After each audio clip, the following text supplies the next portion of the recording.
Hey everyone. Today will be something different in this channel. We're gonna host the FTL tournament showcase. The first matches will be between Crowrevell and SleepingDragon. So yeah. Well, this is going to be a lot of fun because I've never hung out on Holo streams. So, Holo, it's good to be here. Hope you're doing well, my friend. Yeah, it's nice to, I don't know, I have an opportunity to. This is my first time casting any FTL match, so it's gonna be interesting. Yeah, I'm sure people are used to, if you're anything like me, getting really pissed off anytime a missile hits you. So, it's always fun to be on the other side, right? Definitely better to be on the other side. Well, for those who don't know, I'm Rand and I'm hanging out with Holo, or I'm Farb. If you get confused, we're the same guy, so don't worry about it. It's easy to get confused. I think we're going to introduce the ships soon, but we want to introduce the players first because we have Crowrevell, who many of you know. How are you doing, Crow? I'm doing great. Happy to be here. And I think you're going to do some casting later too. Is that right? I was under the impression if I win, I don't have to do casting with Farb. So you'll be doing some casting later. Yeah. Already the trash talk starts. I love it. And Crow's going to be playing versus SleepingDragon. How are you doing, SleepingDragon? Hiya. Yeah, I'm good. Today you get to make suggestions on what I should do, except I'm not in the chat, so I won't be able to see any of them. That's right. Me and Holo get to judge your play, tell you everything you did wrong. And Holo, are you excited to cast, or are you more excited to play later? Honestly, I prefer casting probably than playing. It's gonna be a different experience for sure. This is going to be fun. I think we are getting a hint of what the ships are going to be here right now. So. That good, eh? Well, I guess, Holo, how about you introduce the ships? I think you chose one of these ships, right? Yes, I chose a NGA. Okay. NGA is pretty good, and I was feeling very generous and chose Slug C as my choice.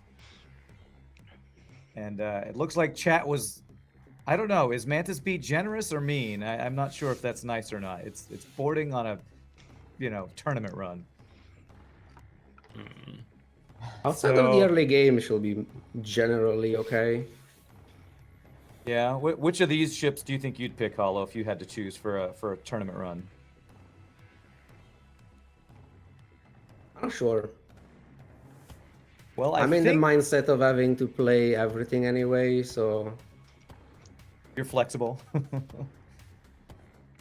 At the end of the day, both players will be playing the same ship, so shouldn't matter too much. Well, I think Crow, you get first. SleepingDragon very graciously offered for you to get first ban. So what do you want to ban, Crow? So you said that it was chat that suggested the Mantis B. That's right. All right, let's get rid of that one then. Chat, Crow loves you, by the way. He loves you. And SleepingDragon, you got the next ban. I really like Ions and Drones, but it's a slow style, and also Slug C is my favorite ship, so I'm going to ban NGA, and we'll do Slug C. All right, we get Clash of the Titans. Slug C is a strong one. I think chat's disappointed in Crow's ban for some reason. I don't know. So, and Holo, did you have any seeds, or did you want me to pick the seed? I don't have anything. Go for it. Okay. So what I'm going to do, since I am very random, I'm going to pick some random numbers. Actually, no. Chat, I'm going to come up with some very meme-tastic numbers here. So I'm going to type it into Cassalien. And I'll read out loud. The seed is going to be 6'9", 420, 6'9", 6'9". There you go. It's the nicest seed. All right, so we probably, before we want to do any countdown, we got to have some last minute trash talk. So, Crow, what do you want to say to your opponent before we go head to head here? Oh no, I wish Sleeping Dragons the best of luck, and you know, just try to lose with as much dignity as possible. Yeah, absolutely. Don't worry. Okay. I'll lose as much as I failed at beating your win streak. I love the trash talk. It's great. All right. So I'll ask Cassalien, should we let us know when you're ready for us to count down for the start. All right. Holo, you ready for this? I'm ready. All right, here we go. So players, hit start in 5, 4, 3, 2, 1, and go. All right, Holo, what's your tip to new players when first playing Slug C? Usually for upgrades, it's nice to have a buffer point in weapons for the ship, since Chain Laser, okay, overall Slug C, good ship. And the main weakness is just that Chain Laser, because it's very slow, so pretty much any weapon in the early game will fire before you, and that can be pretty bad. Mm-hmm. And you also have you're very vulnerable against Zoltan ships, since, well, your main advantages being hacking, mind control, well, they don't really work with a ship for a very long time, Yeah, you get and blocked Chain for a while. Laser takes so long for it to remove Zoltan shields. So usually that's the first upgrade. It can also help against outer ships, since, well, you can really take advantage of mind control for those ships. Mm-hmm. But So, usually after that, it's pretty good. You can get many bio kills, which unfortunately probably it's not the best strategy for the tournament. So you don't have one of the main advantages that you have with this ship. Well, yeah, I guess that's a good question. Is like, you know, if you can get a crew kill pretty quick, it might be worth if it gives you like an early weapon or something. But is that worth the scoring loss you take or the time loss you take, right? Yeah, unless there are sometimes, especially if you get fires, you can still get some fast bio kills. But overall, I would say it's pretty unlikely for this kind of format. Well, I will say when I'm playing FTL, one of the great things about having Sleeping Dragon is around. Sleeping Dragon will always say, "Oh, it's a 1 in 9 for a free weapon if you get a crew kill." So Sleeping Dragon probably has a good knowledge for when it's worth trying to go for the crew kill and when it's not worth going for it. I will say the start looks pretty good. They're pretty mirrored. It looks like we got the same Yeah, ship we're right seeing now. the same fight so far. Mm-hmm. And I usually get baited into getting shields first, just because I'm a shield enjoyer. But I like your idea of getting the weapons buffer, because you get a missile into weapons, all of a sudden you're put way behind in time because you can't do anything. Yeah, my main concern with the ship is that, okay, if everything goes well, it's just a good ship. So I'm trying to see what's more likely to cause issues before I reach the point where I'm just stable anyway. Mm-hmm. And that, on average, I feel like it's more helpful. Well, this is really cool. They're both doing the same strategy. They both Yeah. hacked weapons. But Crow got the firing weapon, so it looks like he's going for the quick crew kill. I like it. Because a good way to get bio kills with the ship usually is you hack weapons, just because, well, mostly for safety. Then you deal 1 damage there, and once there is 1 damage, you can mind control one guy, the guy that is repairing. So the guy in engine goes there to deal with the border, and then the guy in piloting goes there to help with the repairs. So you end up where you have 3 guys there that are usually locked in that room because of hacking, and then you can get very easy bio kills very often that way. Yeah. Well, this is crazy, because I thought they were doing the same ship or fighting the same ship, but This one, yeah, a different one. Yeah, so because there's one ship had a heal bay, the other didn't have a heal bay. It's this weird mirrored setup going on right now. None of them decided to go for the weapon buffer. Yeah. Well,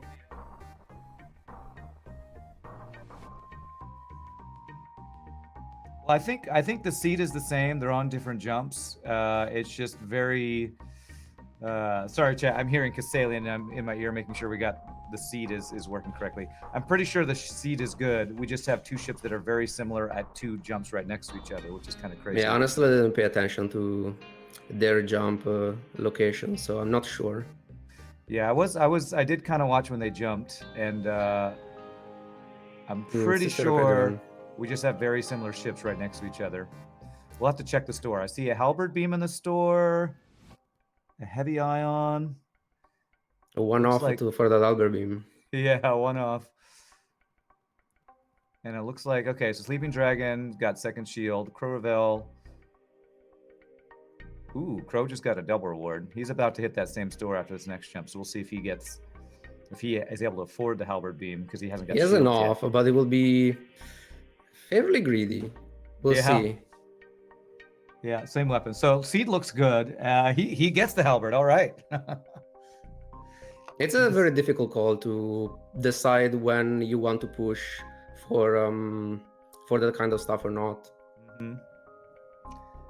Yeah, I've heard many experienced FTL players say that halberd beam can be a bait early, because as strong as it is, it's pretty expensive to get online. Yeah, you need to. I mean, there are some spots where you can just go for weapons 3 and just replace the chain laser for that. Mm-hmm. Can be vulnerable to ship having a buffer points even in the early sectors. Yeah, and you're a little reliant on hacking too if you just go halberd beam, since you don't have any way to break shields for a while. Yeah, ideally you will want weapons 5, hacking level 2, then hack weapons, and go that way with chain laser, halberd beam. Ooh, okay. So Sleeping Dragon went, It went back to the store. Okay. This is going to be interesting, because they're looking very, very similar in their builds right now, with both picking up the halberd beam. Sleeping Dragon got shields and went back and got halberd beam, so that's probably a safer way to do it. Crow's taking some pot shots from this combat drone, though. What are some of your least favorite ships to fight early? Because early Rebel riggers can be, they can be a pain. Yeah, for sure. That, Zoltan shields, some outer ships. Mm-hmm. Probably combat drones, heavy lasers are always very brutal before getting to shields. Crow just suffered from the one shot to the weapons turning off his chain laser. Ooh, fire in the shields. Crow's having a rough time with this rigger. Yeah.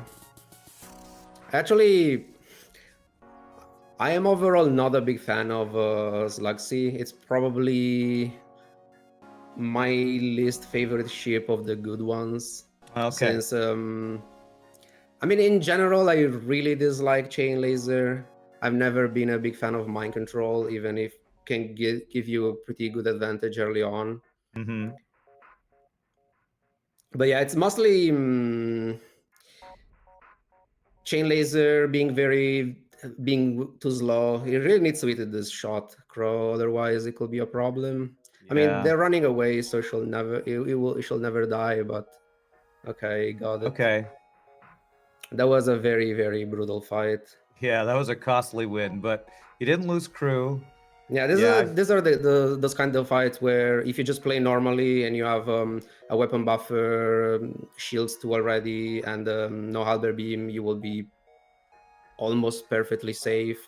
Mm-hmm. But yeah, in this kind of format, sometimes it's hard to, because you can do certain decisions like this and be perfectly fine, maybe 80% of the time, and you don't really know when you're getting that 20% that's gonna punish you. Yeah, I know Farb talked about in this format, sometimes you want to take a risk because the speed can be that important, but Crow kind of showed what the cost of that risk taking can be, where you have a little bit of a rough fight, you bought a halberd beam, and you don't have the defenses you need to survive a tough fight like that. Yeah, because that halberd beam, assuming chain laser, halberd beam, so weapons 5, probably it's not happening before Sector 3. which, I mean, you shouldn't need it anyway before Sector 3. It's just that before you get the weapon buffer and shields too, there are many fights that could be still dangerous. Mm-hmm. Well, yeah, and Sleeping Dragon's definitely pulled ahead. I don't know if Sleeping Dragon just missed that fight, or I think SD might have had second shield, so it didn't get quite as punished by that ship.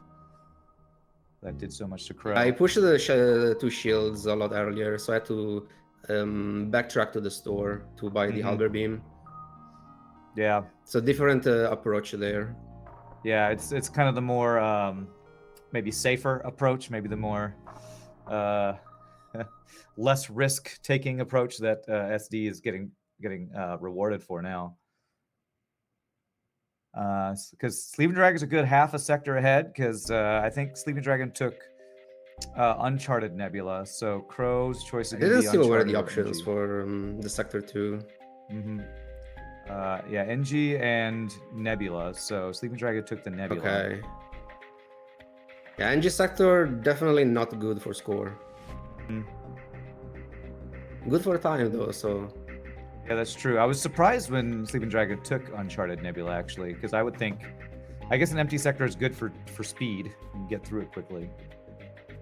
Overall, I would say... Well, scrap-wise, it depends, but score-wise, it's definitely more, because it's more beacons, and... Usually, a portion of the scrap that you get in NG Sector, it's free stuff or events, and... like, you're not defeating ships, so score-wise, NG Sector might be the worst sector, specifically for that. Yeah, that's an interesting discussion, is like, you know, for going for consistent wins, usually people like civilian sectors because of ship fights and rewards, but if you're going for the tournament format, there's probably different things you want to take into consideration for what's the best for your score, quick score farming, I guess.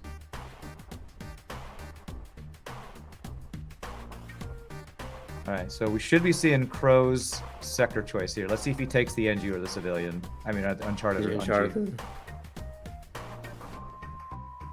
For following sector, it looks mostly the same, with the red sector 3 and the green sector 4, so that shouldn't matter too much. And looks like Sleeping Dragon just took Rebel sector for sector 3, so he's a good Sleeping Dragon's a good sector ahead right now. Definitely a lot of scrap in Rebel sectors, also very dangerous sectors. Yeah, Rebel sectors start being very dangerous, sector 3, since they can have double offensive drones, 2 shields. Yeah, first ship for Well, SD this fight, I guess, is fine. Is 2 shields, so SD will have to... Oh, SD already got chain laser and halberd beam online. Okay. Yep. Very behind with power, but shouldn't be a big deal. Yeah. The quick weapon upgrades is probably, again, a little risky, but can be really good to help you end fights quicker to keep your time down.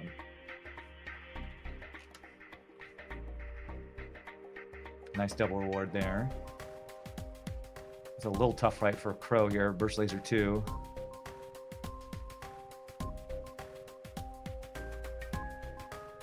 Do you like the weapons hack when we're trying to go fast like this, or do you prefer like shield hacking to get more damage from your halberd beam? What do you think? Usually it depends on the weapons, but if you're playing a halberd beam like this, I think you have to. You don't have a buffer point, they're firing before you. Very, very likely that your weapons are going down before you have an opportunity to fire. Okay. So you definitely like the weapon hack then, huh? Yeah, and it's too much of a gamble to go for a shield hack, and honestly, you're probably not even getting that much time anyway. That makes sense, yeah. You will need like 1 extra volley, but at least it's pretty much guaranteed that you're fine. Not entirely, since if they have a shield buffer, you're probably dealing only 1 damage to weapons, but overall, it's just better. This is probably one of the worst jumps Crow has. Is you get no scrap, you get boarded by humans, it just kills time. Yeah, you just get nothing. I guess you get score for the jump. That's it. Yeah, there's your tiny bit of... you get 1 jump and that's all you get. Also a pretty bad ship for a Sleeping Dragon. At least he has only 1 shield, so probably it's okay. Yeah, what is that? Burst Laser 2, Heavy Laser 1, and I think that's Alito. Should be 4 power. I can actually see properly. So it should be, yeah.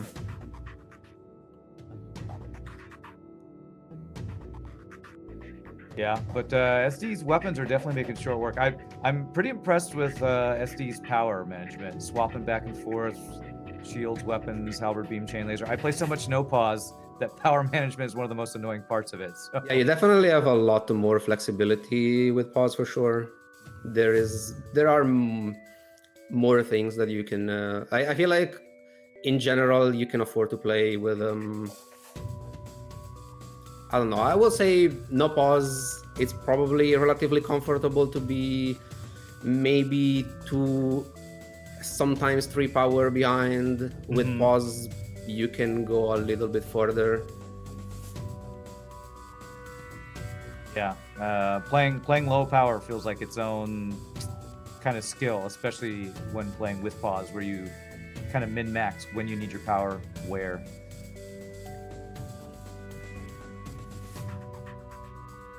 So I think Crow is still okay.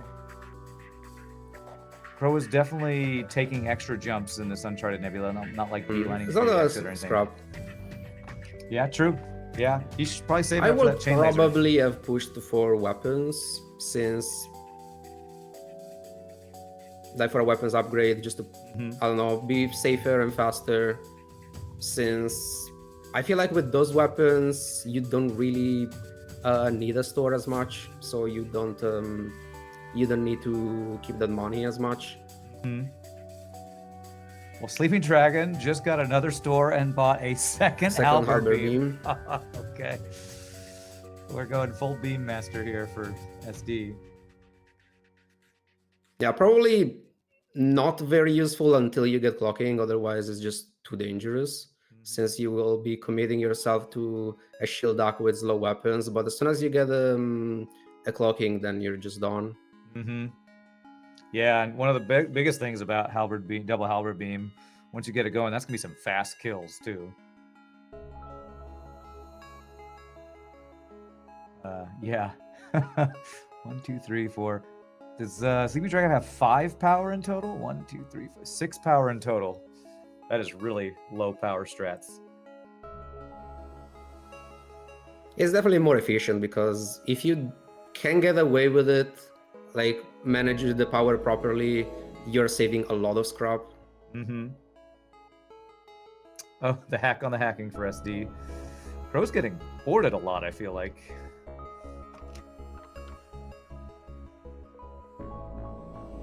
To get a bio kill. Oh, okay. Crow's going for the bio kill. Nice. I don't know if Sleeping Dragon bio kill this year. Maybe we can say something. Okay, never mind. Yeah. Still a decent amount of money. And Crow did go for the weapon upgrades. So Crow is looking at chain laser halberd beam. SD just got a free, what was that, anti-drone. I'm impressed with how fast Sleeping Dragon's playing. This is some really fast going in. He's gonna be in they're gonna be in sector 4. So still about a little over a sector ahead now for SD. Yeah, and it's at this point I assume it's probably keeping just trying to get a 150 scrap, have an offer clocking as soon as I get it from a store, and then at that point it will be very unlikely to find something that can kill you. There might have been some F-bombs Those drones dropped. though. Yeah, the double drones and no missing shields. Those shots on missing double shots was pretty brutal here, I guess. Yeah. 3 misses out of 4. Not good against this kind of fight. Oh gosh, yeah. Now you got a Weapons combat are drone still on and though, that's nice.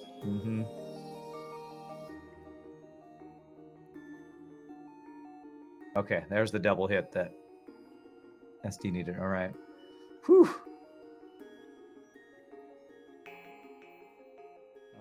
Crow might be diving. It's a nebula dive, which isn't too bad, but Yeah. Okay. So Crow's going for a little bit more of the Score farming. approach. Mm-hmm. I don't mind, honestly, because mostly because you have hacking and it's a nebula dial. Yeah, and for those who don't know, the players cannot see each other's screen, so Crow does not know that he's behind right now. So One argument against it, maybe it's knowing that it's double red sector and low is already kind of low, but I don't know. Yeah, okay, so Crow's going for another. Yeah, Crow's definitely going for another crew kill here, I think. So definitely with the heavy laser hit and a missile hit. That's rough. He's getting punished for the crew kill there a bit. Okay, got a weapon though. Okay, yeah, that's pretty good. 1 in 9 weapon, I guess that. Better than a chain laser. Yeah. I have some chat that might disagree, but I think they're just memeing when they talk about their love of chain lasers. Yeah, we're getting to see a clash of styles with how quickly Sleeping Dragon's playing and how much farming Crow's doing here. I sometimes feel like chain laser kills you more than the enemy ships. I'm gonna have to tell chat that I heard it from Holo, the best no pauser, that chain laser is scarier than enemy ships sometimes. That's great. All right, Sleeping Dragon just got the manly search wreckage. Yeah, some Farb and some folks in chat. Probably Crow knows that he's behind right now, and that's why he's going for the farming approach.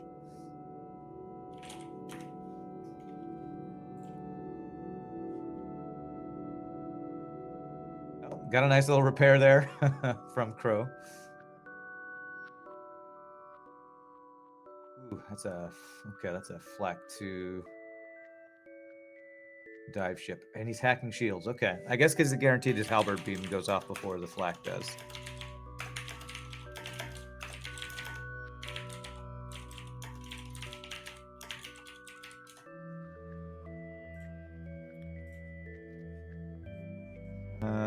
Okay.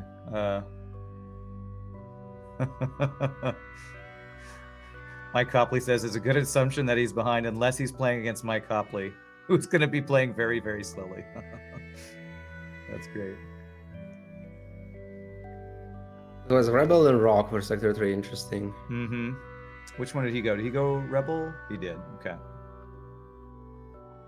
Sleeping Definitely more scrap on average. From Rebel, than probably Rock, more fights as well. Okay.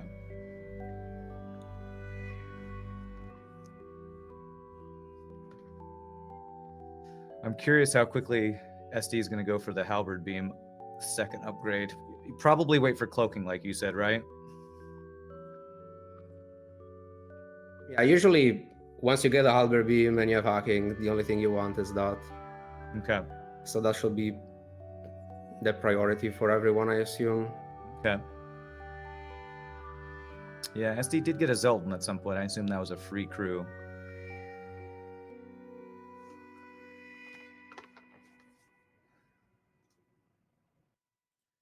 So when you are competing, what's the biggest challenge about playing in the style for the tournament? Is it playing fast? Is it balancing score farming and speed? What's the biggest challenge for you do you think? Balancing farming and speed for sure. It's tricky because outside of some obvious things, there are many spots where you can't really be sure if doing one thing or another is going to give you more points by being faster or by pushing for the score. So that's definitely something that could be hard. Like obviously an extreme example will be if you take an NG sector, you know that you're going for speed, like you're getting probably a very fast sector, and if you take a rebel sector, you're probably getting more score. So yeah, that could be hard to judge, obviously. There is also the fact that most of your score is from late game fights because they're just they give you more stuff.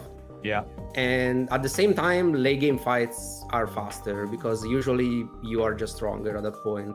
Yeah, makes And sense. the early game ones instead are draining a lot of your time. So I that's don't know if an interesting. approach could also be to go for be just as safe as possible early game and then just farm later. Yeah. Yeah, that could definitely be a viable strat. SD just got a free Mantis. That is a crazy ship they're fighting right now. Halberd Beam. SD's probably really missing having cloaking right now. I don't think we've seen cloaking in any store yet, though. I think he would have already. I mean, assuming he had the money. Mm-hmm. And what sector did SD go in? Is this did they go in a rock sector? Oh, another free weapon. Civilian. Oh, okay, civilian. Okay.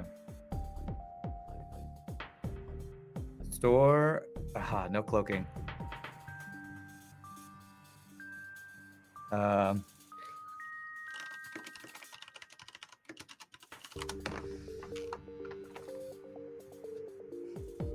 SD's definitely got the scrap though. So Celtic Chain Laser just replace it with a burst too. Okay. I wonder if pushing weapon 7, playing both Chain Laser burst 2 would have been, I don't know, because obviously the money is there, but if you do that, you might not have enough for a clocking if you get an early store. Yeah. All right, just got a free slug. Crow's at the store. Will it buy the second Albert Beam? Huh. We'll see. Crow bought distraction buoys. That is full farming, or score farming strat. Wow. Is that a meme buy?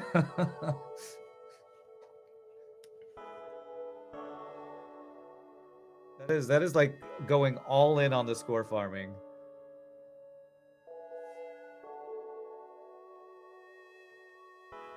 That's gonna get what? He's in sector 3, so that gets him what? 4 extra jumps for the rest of the run. That's very interesting to me.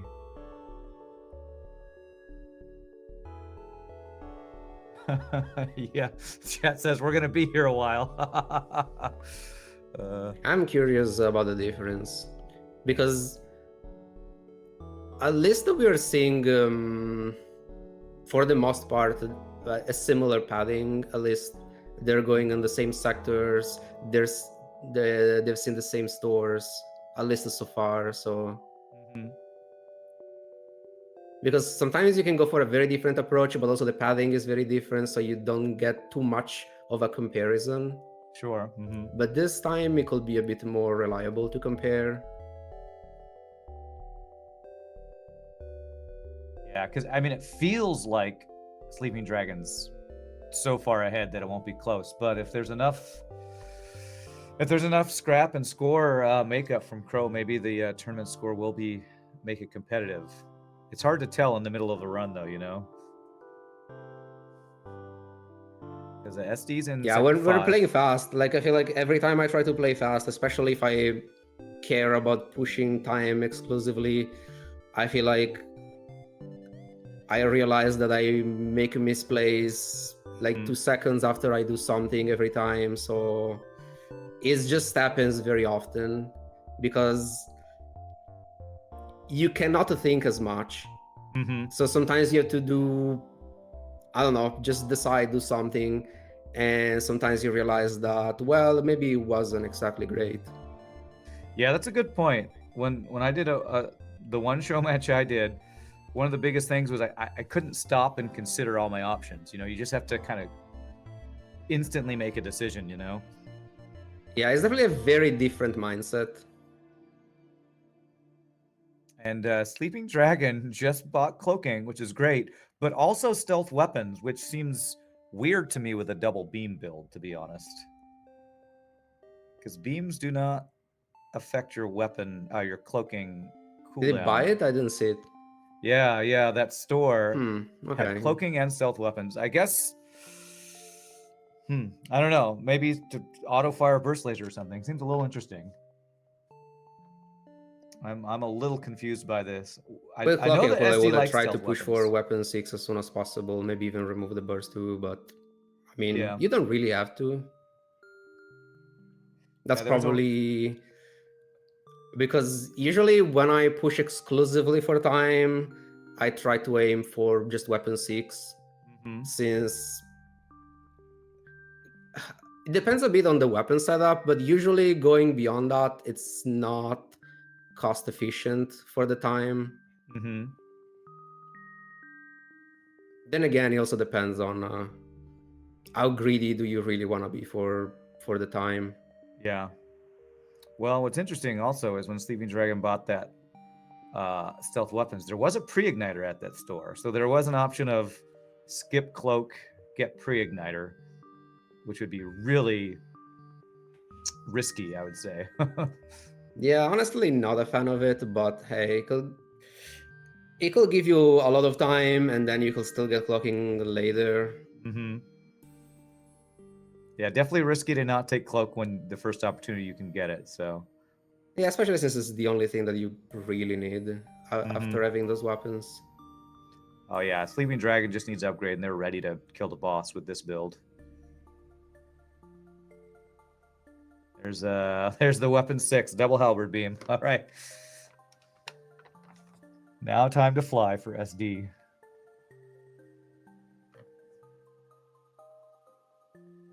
Now looks like hack shields, one shot, cloak their first volley, kill as fast as possible.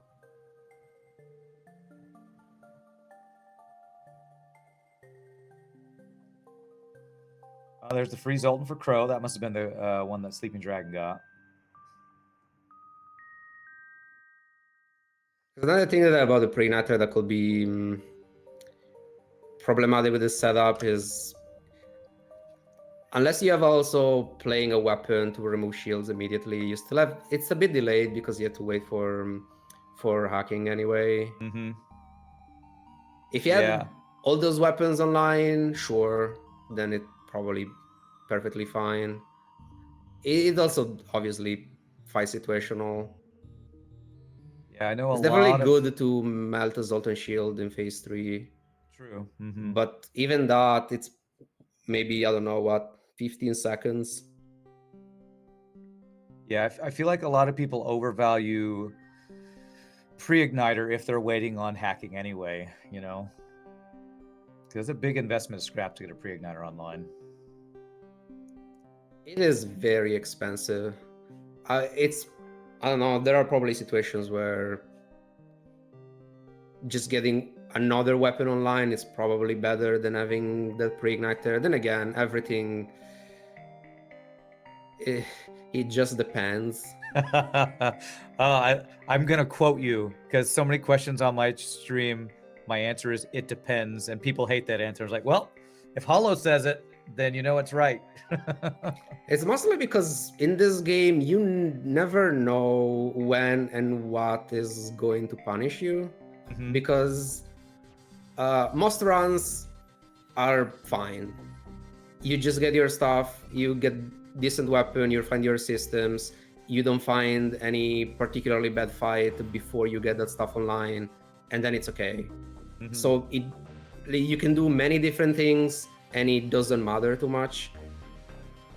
But then there are other runs where every little decision could matter, and the problem is there are some spots where you want to play, okay, you should technically play around 30 things, but you can afford to play around 20. So it ends up being a matter of priorities, which obviously some of them are a bit more obvious, and others, I don't know, it's hard to judge because, I mean, you don't have the stats for everything. So you're kind of going for experience, what you think it's correct, what you are expecting, what do you think it's going to kill you. Also, there are some spots where maybe you feel so behind that you feel like you have to take risks that normally you wouldn't take if you were fine. And that's in general what I like a lot about this game. And even like, it's a game that it never got updates for years essentially, since forever. But it has a lot of replayability just because of the decisions that you have to take every single run. Right. Well, I like that chat is saying Crow has betrayed his ideals and bought a long-range scanners. He's all in on the farming, all in on the ship kill farming. He got the setup for with buoys, the scanners. I guess the third one would be advanced FTL navigation, so you can just hit the exit, then go hit as many jumps as possible before Yeah, going depending back. on the layout, probably you can get a lot of value from that. Yeah, I remember Retreat used that hugely in the last tournament. Yeah, Crow did skip the burst laser too. Crow spent all scrap on repairs and a long-range scanners at that last door, I think. Yeah, considering he had the free burst laser one from that bio kill, I think I don't know. I rarely like buying burst laser 2 because of how expensive it is. Yeah, it feels that obviously it's good, and you're very often happy to buy one because at least you have a good weapon. But using 80 for that early on, sometimes it's not, I don't know, ideal. Like there are many ships where I would rather use that 80 for a hacking, for example, because maybe you already have, because sometimes you already have okay weapon. Like if I have a burst laser one, in most situations I don't really need a burst laser 2, so you don't really want to waste scrap for that. Holo, you're breaking everybody's heart that loves burst laser 2 out there. Burst laser 2 is good, but scrap is also pretty good, so sometimes yeah, you'd rather have the scrap for something else. Yeah, I 100% agree, but I will disagree if you're talking about Flak, because I'll buy a Flak almost every time. One of the big things I love about Flak 1 over burst laser 2 is just that 15 scrap less cost can be a huge deal, you know? Yeah, the only issue with Flak, okay, it's on average, okay, I don't know if on average it's better than heavy laser early game. It depends on the ship. For some ships, having heavy laser will be better than having Flak.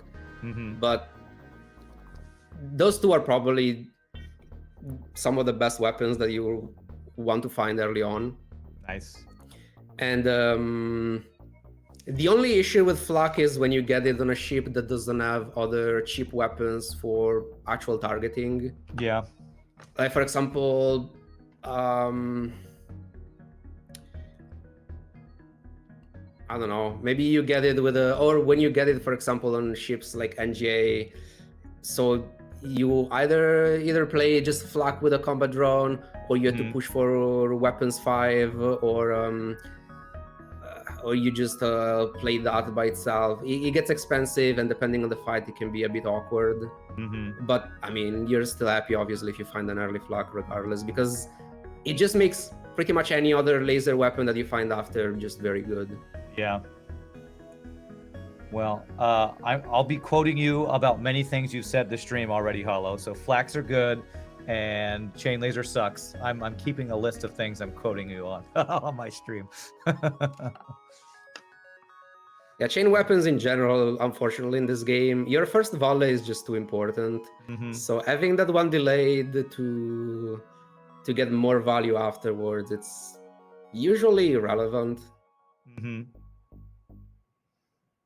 Oh, and there's Cassalien. The overlay looks great. You got some feedback for the overlay, and I agree. I think the overlay looks great. We got the weapons showing up on the top. This looks really good.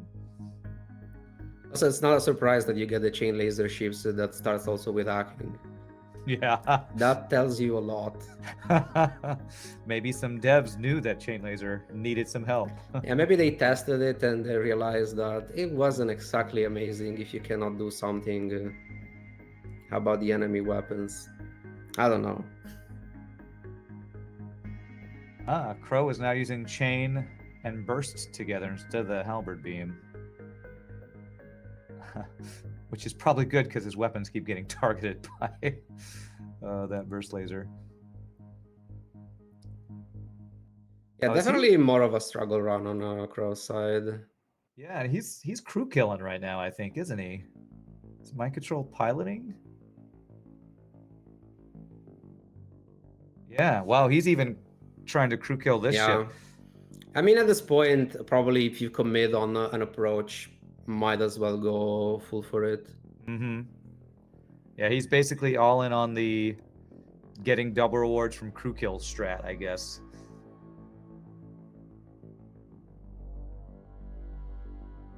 Farb said if the ships with chain laser need help and get hacking, why doesn't Stealth B get hacking?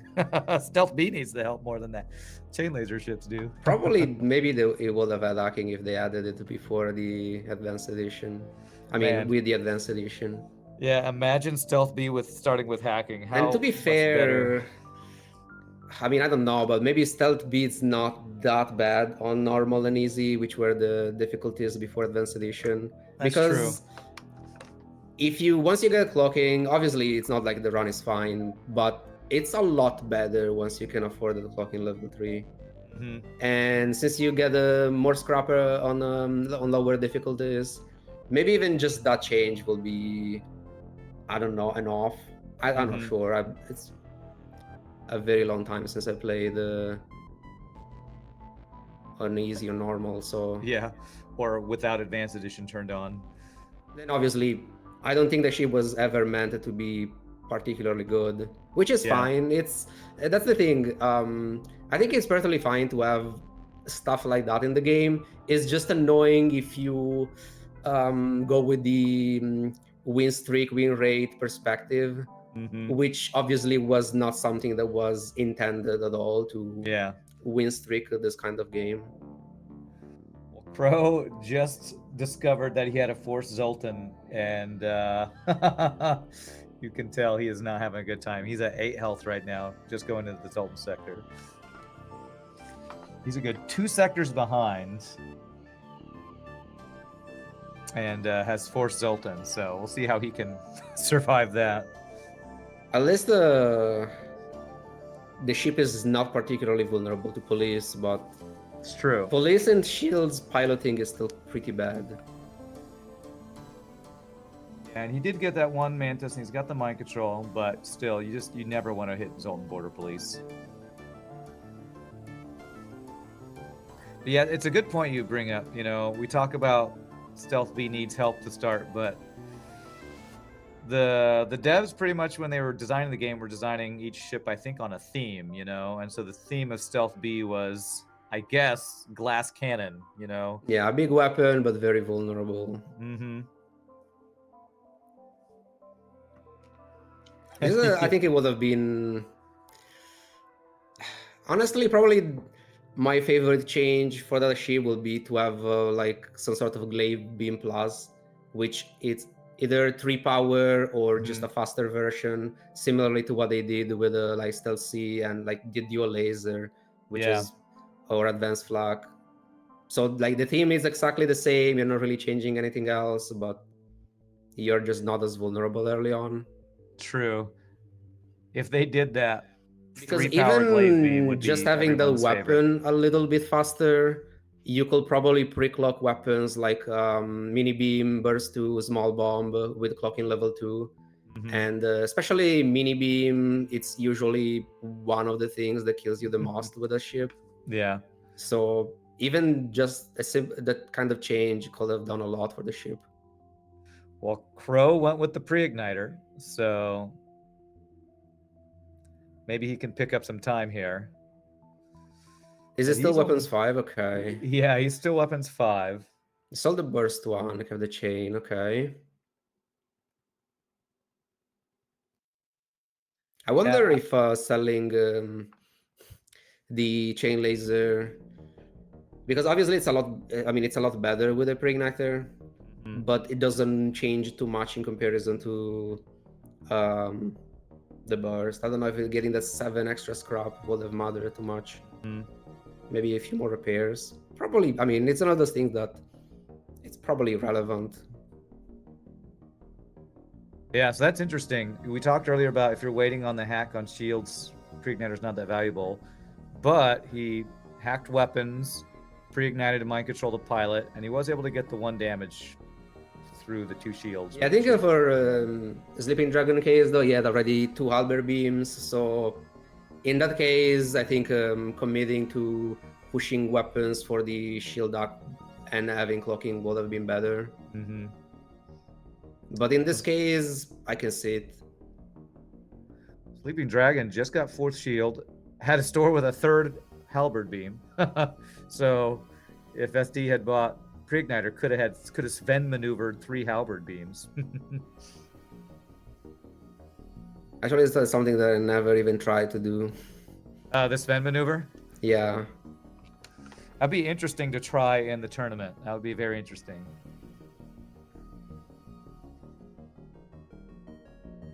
SD, I think, might be diving here. Okay. SD's right in front of the... Pretty good value sectors overall with well, except I guess for the civilian sector too, we had like rebels, Zoltan, slugs, another civilian, I think sector 4 if I remember correctly, or 5. SD is purposefully doing a double dive here, I think. I think that was on purpose. Still score beacon explored unless it's double tracking there. But I mean, that's the thing, at this point of the game you can just take pretty much any fight and be fine. Yeah, especially with the build that And SD's and that's the thing, the fights are very fast as well, so you just get score and you're not really losing that much time.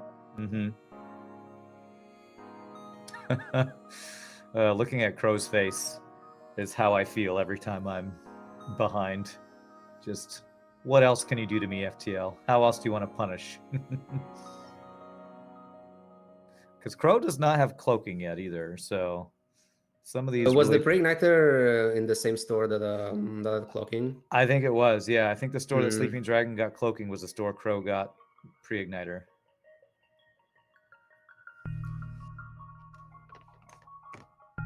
All right, Sleeping Dragon going into Sector 8. And is looking very strong. Level 3 cloak, level 3 hack. Stealth weapons, which again, I'm still confused about because the only value is for the Burst Laser 2, not shortening or cloaking. It's very strange to me. Yeah, I called out a little bit for phase 3, but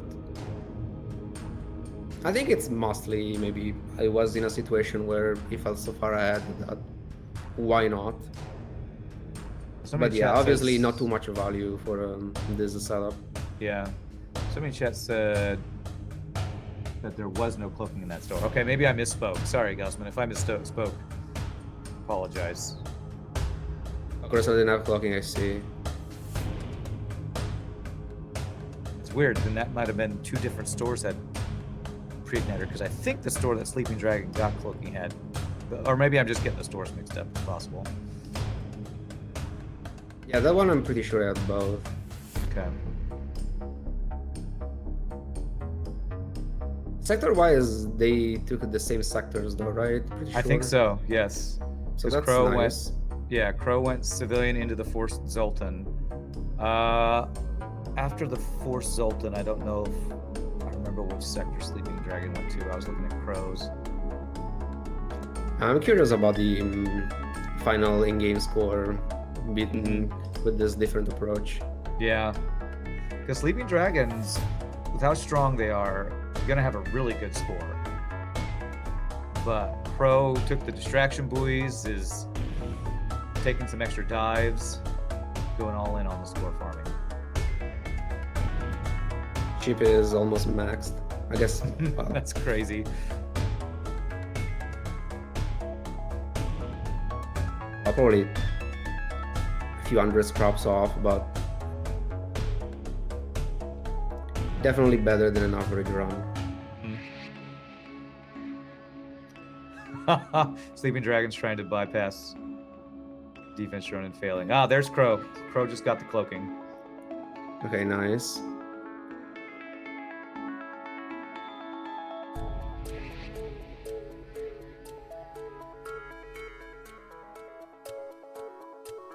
Both very, I don't know, very strong weapon builds. Crow is now Pike Beam swap to the pike beam instead of the chain laser. So with pre-igniter, he has to hack shields, basically.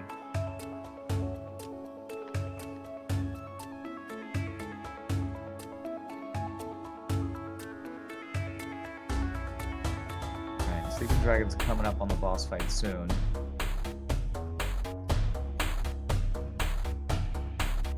Probably don't even care about a bad arc against the flagship, so you can take as many beacons as possible before engaging. Yeah. It's just too much money if you get a fight in Sector 8. Yeah, that's true. You can get, if you get a nice double reward, you can get over 100 scrap in a single jump.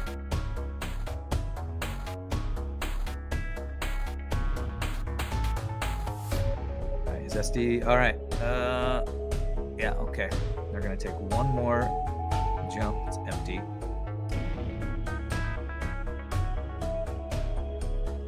Oh, they're overtaking even the other fight. Yeah. Kinda unlucky. Yeah. I don't know if that if beacon getting overtaken is seeded or not. I actually have no idea. It's not seeded. It's not, okay. Okay. Interesting. Cassalien says it's not seeded for which beacons get taken over. That's interesting. Did not know that. It's weird. Oh, okay. So we might be able to get that seeding for the tournament. That would be pretty cool. Okay, nice. Also, there was also something else that I didn't know about, where one run I went to a store and he had certain weapon systems, but then I reloaded the save file from another beacon and I took a different path to that store, and the store was actually different. I didn't know it worked that way. I mean, it's a thing only if you reloaded the game, obviously, from a different location. But I Yeah, thought the stores were seeded just from the sector. Yeah, that's interesting. I have heard of people reloading the game to get different store choices, so I don't know how that works with seeding. And it sounds like Math Champ did have to do some seeding for stores for the tournament file. So that's probably part of the reason we're doing the tournament. Yeah, I was testing pack. just the base game, not the tournament for this one. It was during one of my runs. Mm-hmm. All right, well, SD, almost one-shot phase one, is now diving. I don't know if this is for an extra repair station or what. Crow just took Slug home Nebula. Could be. It's also another ship defeated, I guess. Mm-hmm. Yeah, I guess just taking an extra ship fight, even if it doesn't give you a scrap reward, is that Not ship fight you think it's sure. worth? I actually have no clue if it's worth it or not. Took a couple ASBs for that extra ship. It's like, what, maybe 20 seconds to kill the ship, maybe a bit more. And it will be just a ship defeated and no scrap. Okay, Pieboy says it is for the repair station, so I think Sleeping Dragon might be going for the repair station. So we'll Hopefully it doesn't get taken over. I don't know. There's no repair station, so it must have got taken over. Unless it was before. Oh yeah, maybe it was before that jump. It could be.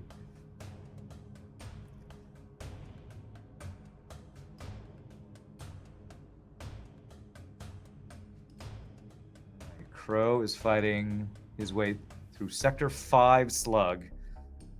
Well, SD is almost going to one-shot phase 2. Yeah, 3 off.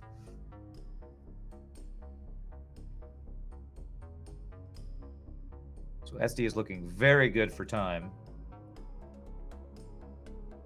And you're right, it's almost a fully upgraded ship, so that's probably over, I don't know, if not 6K, close to 6K run. Pretty sure it's above, since there were also many dives. Like, it's a lot of fights. So that's true. That's true. Just from ship defeated and beacons explode, it should be a lot. Oh, and I lied. Crow is in Sector 6, not 5. So Sector 6 Slug. All right, Sleeping Dragon's coming up on final phase. SD is going to have to worry about a lot of borders because there was no crew killing with double halberd beams.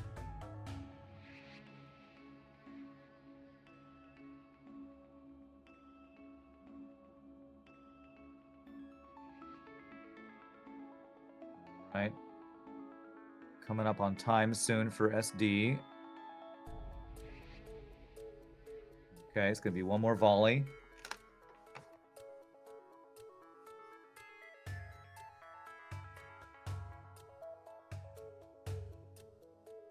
Okay, and there's Okay. time for SD. Good run. Mm-hmm. Sub Now- 55. And we're purposefully hiding the score so we can't see SD and calculate it. That's the reason why we're not letting chat see it. We don't want chat doing the numbers, doing the math before we are.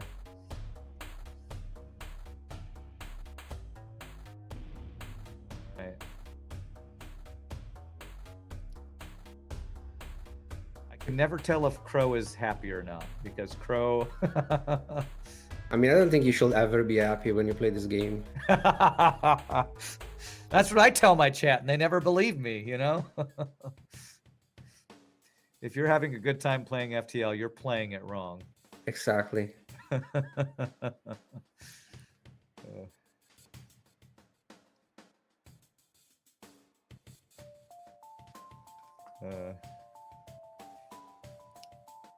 right, let's see. So I'm quite interested to see how big the score difference is going to be with how hard Crow is going into the farming here. Yeah, that's gonna be interesting. I think that might be my favorite part of these show matches is we have people trying different strategies. So it's a good, like, it's like we're doing research for how to best maximize your tournament score, you know?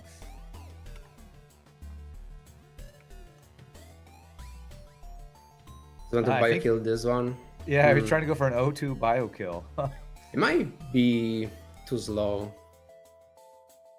Yeah, and I'll be honest, trying to O2 bio kill slugs when they have like 6 crew, I feel like it's impossible to keep their O2 down.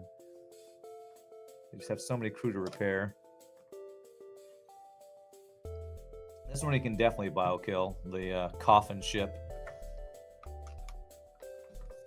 I feel like unless you want to go very aggressive with a oxygen arc, that would be way too slow to bio kill at this point. Yeah, And this is not an ideal setup for that, weapons yeah, for wise. sure.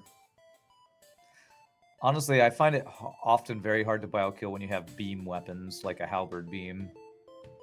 Because you don't have any fires. You do a lot of hull damage while trying to do crew damage. I just find it hard with beams. Yeah, I mean, I usually don't even try to go for bio kills after a certain point in the run. I think for me, it's mostly to get an edge early game, try to find a weapon. Sure. Because getting a weapon early game, it just can change everything. Yeah. And after that, because there is also the problem of you.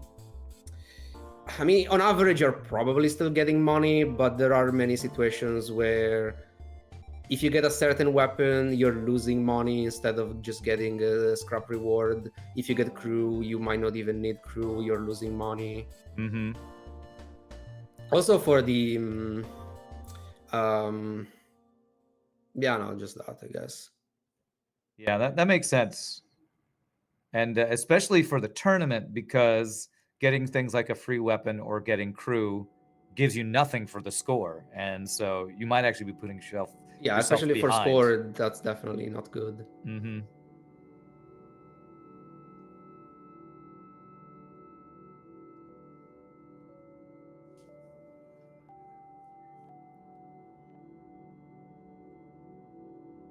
All right. Let's see here. Crow he's playing slower than I would expect him to play. I know that Crow usually plays very slow. So I'm guessing trying to play faster is a big challenge for some people. And I bet Crow, that's one of the harder things, is playing faster. I think overall it's okay because this ship has a slow start because, well, chain laser. Yeah. It takes a while to kill ships early on. You can't really expect to have a very fast early game. Then the combination of taking as many beacons as possible, going for bio kills. It's also getting one extra beacon every sector because of Distraction buoys. Yeah, the buoys. So considering the score farming, I don't know. I think being a 1 hour at this point, it's not even that bad. Yeah, yeah, And there were many struggle fights. yeah. Yeah, that sector, I think it was 2 fight where he took a lot of damage.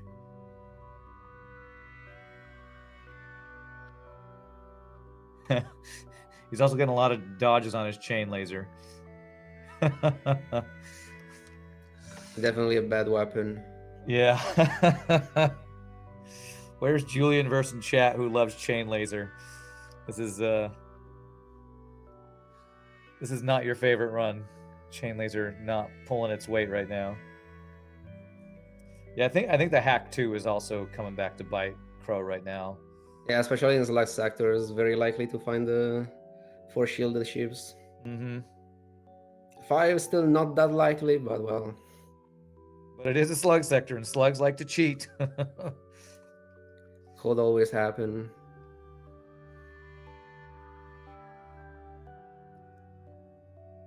Yeah, I think we're having a couple skip frame issue chat just because it's mainly Crow's, I think, connection's a little unstable. So apologies for that.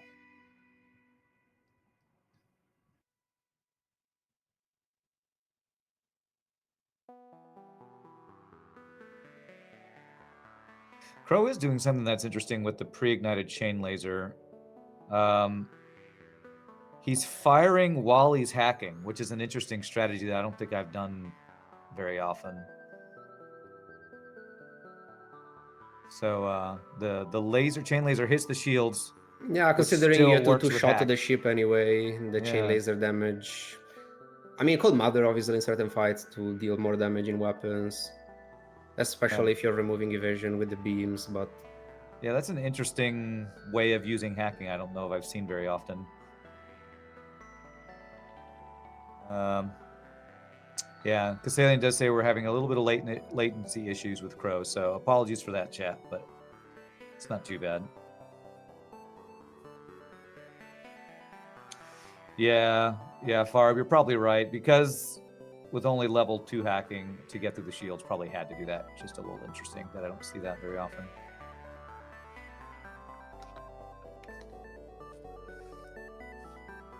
All right, Crow looking better. Got the level 3 hacking. Feeling better about life. I'm just curious about the score difference regardless of anything else. Because very different approach, but mostly same pathing, which doesn't happen often, I will say.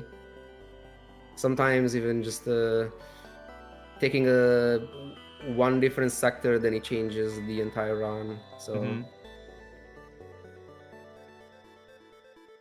yeah, and the time difference is probably going to be a good 20 to 30 minutes slower run. So it's going to need to be a pretty significant score difference to be competitive.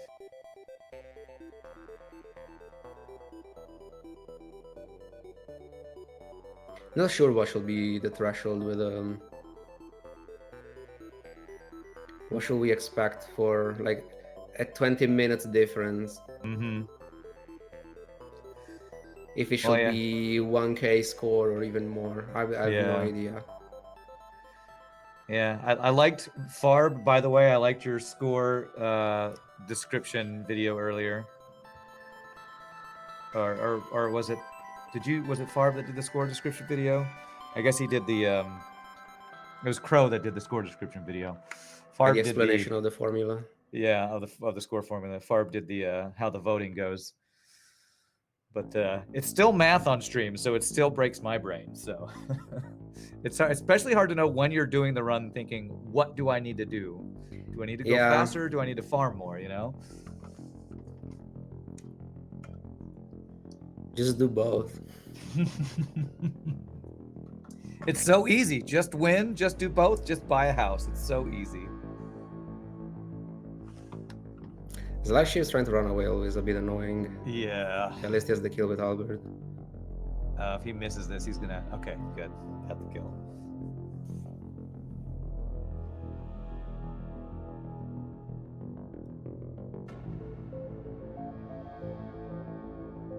double Okay. halberd. Ooh, that is a 9-power weapon system, I think. Or is that a fire? Or do they always have firebomb? That might be a 10-power weapon system. Am I crazy? Halberd. Yeah, that's a 10-power weapon system right there. Classic slugs. God, slugs are such cheating a-holes.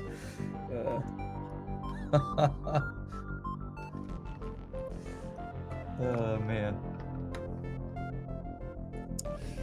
Could be worse. They could have 10 power and shields, you know? Yeah, for beam that will definitely be a problem.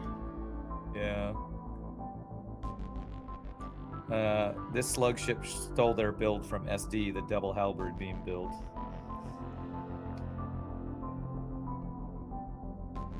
Well, now here's a question. I know you like teleporter a lot, right? I like it as a safety sort of option in the sense that I feel like you need less with a teleporter. Like if you just want to win, I feel like your ship can afford, like you need less scrap overall for a decent teleporter run in comparison to a gunship run. That makes sense, yeah. It's just less expensive. Mm-hmm. And on one way, if you have teleporter, you eliminate or at least reduce by a lot weapon RNG because you just have your teleporter. You don't need particularly good weapons. Mm-hmm. And you can also just find weapons with the teleporter because you're bio-killing more. Yeah, makes sense. So on many ships, if I have some support or decent crew, I just don't mind getting a teleporter early. Well, I guess my question would be is, which do you feel better about having late game, a mind control or a teleporter? I guess it depends on the weapons. Okay. Because if I have good weapons, I don't need a teleporter, and mind control is just helping me potentially for anti-boarding or just depending on the weapon to make, I don't know, it's more reliable to hit shots with mind control and piloting, or just even maybe I'm struggling in crew, my weapons are not great for bio kills, but maybe I can get a few more with the mind control. Sure. Because I also usually I prefer going either gunship or boarding ship. If I can, I don't try to do both. Sure. Unless I just find weapons while playing a boarding ship, or if the stores are not giving me good bombs and missiles to support the teleporter, and I find good weapons there, then I might just go for regular weapons, assuming I have the scrap. That makes sense, yeah. Because the reason I ask is one thing I've been learning is, especially on no pause, you know, boarding micro can be very difficult. But if your micro is good, there are a lot of things you can do with teleporter that I used to not know. So it seems like teleporter has like kind of a higher skill ceiling if you know how to use it. It's definitely, especially if you go from pause to no pause, boarding, it's one of the hardest thing to learn at first, because it kind of makes it a completely different game at that point. Yeah. Since it goes from a kind of purely strategic game where you just have to know what to do and just give the actions to, you have to do all that stuff immediately. So yeah, initially, yeah, but after practice, I think boarding can be mostly problematic only when you are behind. Otherwise, you just get used to it, and then it's just kind of routine at that point. Yeah. Well, Crow did buy another halberd beam, so he's going full beam master. He's got 8 power and halberd pike. I believe that's a one-shot on phase 1 and 3. It should be a one-shot on every phase, since it's 16 with the halberds plus 6 more with the pike. Okay, so even a one-shot phase 2. Okay. Yeah, you don't even have to go for cheeky swipes or stuff like that. Nice. That should make the boss fight fast. So he's making up a little time with the triple beam build.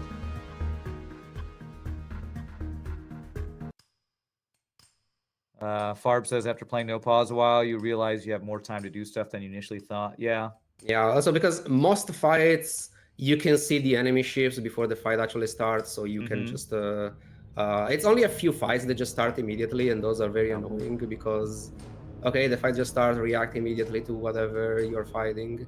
That can be annoying, and it's also annoying when they have drones because, well, what drones?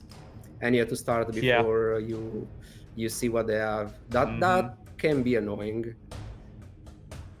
Yeah, or if they have drone control on your boarding ship and you don't know if you're dealing with anti-personnel. Yeah. Yeah. Usually anti-personnel, it's not a big deal unless it's, I don't know, either very early on or you have bad crew. But the intruder can just punish you so hard because That's true.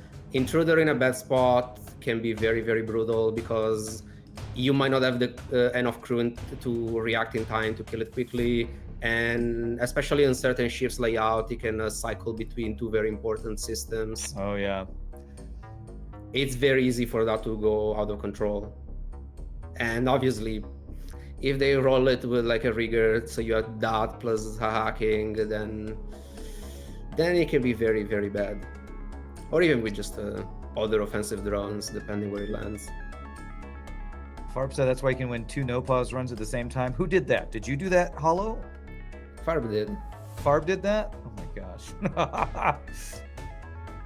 That sounds like something you would do, Holo. Oh, it's not hard enough. Let me do 2 no-pause runs at the same time. But I actually wanted to try it, but I needed two different versions of the game, otherwise I can't even launch it.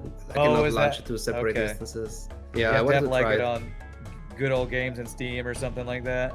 Yeah, you need yeah, I guess a GOG or a Steam version, and then you can do it.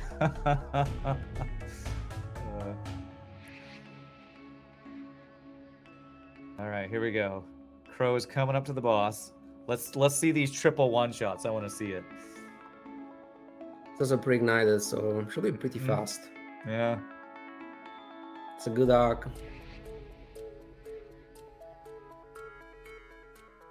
Yeah, I think my most popular YouTube video is the double glade beam pre-ignited boss fight, and this is basically the same. Yeah, there are many combinations of beam where you just destroy the boss without issues. Some of them are a bit tricky if you need to go for the cheeky swipe to deal some extra damage, but yeah, the cheeky swipe is something I've still not learned to do since I've been playing no pause. On a pause, unless like I said, for certain ships, I will say it's kind of risky. So, and most of the time you don't really need it. So it's just like, why even take the risk? If you fail the cheeky swipe, does that get you in trouble? It's mostly because the cheeky swipe you have to do through a med bay and the empty rooms. So you're not damaging piloting shields and the artillery. So that could be problematic. Yeah, so if you screw it up, you're basically leaving. Yeah, you're not killing them, and they still you might end up taking more damage. And sometimes, like I try to do often when I'm going for fast runs, because I mean it's one less volley to kill the flagship. Sure. So I can gain like 20 seconds, even more depending on the clock and timing. But if I fail, especially if I have a weak ship because I'm going fast, then it could kill you. So I would say if you're going for consistency, probably not worth the risk. Well, now that's interesting. This triple beam setup doesn't one-shot the Zoltan shield. Now that I didn't know. I think double glade beam does. So that's kind of interesting. This is 10 damage, 4 from the halberds, 2 from pike, while the glade will be 6 twice with double. That makes sense. Little things I still learn about FTL every time I watch her play it. It's still fine though, because you have all your beams ready anyway by the time you can hack and there it is. There's time. Time for Crow. Nice. All right. Well, GG. SD and Crow both won their runs, which is better than some other test runs. So, I'm Holo, very what did you curious think? about the scores. Yeah. I want to see the difference. It was So- what, almost 20 minutes difference time-wise. Mm-hmm. And it's probably going to be a pretty big score difference. So, Holo, if you want to maybe say some few words to take us to the break here. Oh, I guess we'll see. I'm just very curious about the score difference. That's all I can say. I want to see. It's just a learning experience because very rarely to see a very similar padding, even in this kind of seeded runs. So yeah, I'm just curious. All right. Well, GG on the run. We're going to take a break. We'll be back in just a bit, my friends. Welcome back, everyone. Now it's time to see the scores. Are you guys ready? Yeah. Sure. I mean, we got to say GG. And so I'm going to say GG cookie time. You both won. So at least we had no player ships exploding. So that's good. Wait, why do you get Surely- the cookie? Do we get Surely there cookies? need to be 2 cookies, and you can. Here, through the computer, I'll give you the Yeah. cookie. Oh, nice. Well, before we reveal the scores, I do want to ask the players how they feel about the run. So, Crow, how did you feel about your run? I mean, we got all the score stuff. Delaying second shield got into a really spooky fight in Sector 1, which is why you typically go 2 shields on those kinds of ships. But then, being able to rock beams, probably could have done some better scouting, but we killed some ships. You had a nice beam build, and Sleeping Dragon, you also had a pretty nice beam build. How did you feel about the run? Yeah, I'm pretty happy with how that went. I got a halberd beam, and then I got another halberd beam, and that usually is a pretty good sign. I got the cloaking and hacking, and everything just died very rapidly from there. What's interesting is Crow did choose to go pre-igniter, while SD skipped the pre-igniter. So Yeah, that was an interesting decision to make, and I wanted to make that work, but I didn't have the scrap to get the second halberd and the pre-igniter. So Right. well, I guess we've stalled long enough. I guess if Cassalien's ready to show some scores, and we can see what the final scores were here. Crow, 66.94 in 74 minutes. SD in 63.04 in 54 minutes. Wow, that's a pretty big rating difference. Wow. SD with 441 versus 379. So the timing is making a pretty big difference, it looks like. Yeah, the padding of the both rounds were also fairly similar, so that was interesting to see. Since, again, it doesn't happen too often to get a very similar padding despite being a seeded round, so that was cool. Yeah, so similar path. Yep. And Crow did get 300 more scrap, and you were kind of going for a score farming thing with the distraction buoys, right? Yeah. I mean, I got distraction buoys, and if I can kill ships quickly, then it's worth it. But I don't think I ever saw the maybe- store that had distraction buoys, or at least I don't remember that. Must have been one I didn't go to. Perhaps. Well, the chat said, Crow, you were betrayed yourself. You bought long range scanners, so. What? No, that must have been some, like Cassalien was saying, there were some issues with my video feed, so that's probably what that That's was. right. It was a glitch. It didn't happen. Well, congrats to SD. You feel pretty good about that win? Yeah, that was really good. That was a very, very good run. I was very, very happy with how it went. Slugsy treated me kindly. I'm pretty sure a 441 rating is pretty high compared to some of the, like scores anything we've over seen. 400 is really where that's like Yeah. where you want to be. Holo, what do you think of timing versus score? Do you think that formula is kind of weighting that time pretty high with that? I'm not sure, honestly, but at the end of the day, you want to push both of them. At least judging from this and some of the previous matches, even if the formula is slightly adjusted, I feel like you want a good balance between the two anyway. Mm-hmm. So I think that was the goal, and I think we are fairly close to that, at least for the runs that we have seen. So I think it's in a good spot. Well, that's awesome. I like to hear that, especially from people who are good at math, unlike me. So SD, congratulations on the win. Well, I just kind of want to say, like, in terms of like the formula, which we now transferred over from the old formula from the first tournament to the new one, so there's going to be some sort of adjustments to that. And what's I think kind of is interesting is how it is set up, where like if runs are going fast, like the faster the runs are, the more score doesn't matter. But I think as the runs take more and more time, then score starts to factor in more so. Interesting. And that's from the way the formula is adjusted, I guess. Yeah, so I think like depending on like if you're able to kill like as the runs go on, the time per minute just like gets altered. So Yeah, the 2/3 exponent. When the new one got announced, I typed them in to test some things. I saw, if you get 6,000 in 60 minutes, you're going to score better than 5,000 in 50 minutes, even though they're the same. So you still get a benefit from score, but it's not as much as the old formula was, where speed was less important. Yeah. All right, I'm going to listen to the experts because that math is right over my head. But congrats to SD on the win. I think we're going to do one more run because of time constraints. Yeah. So I believe we will go to a break so we can get the ships all set up and let chat do some voting on ships. And I believe, Hollow, is that right? We'll be back in a bit. Yes. You guys have time to vote for the ship, and then we'll be right back and to the next match. All right. See you in a moment.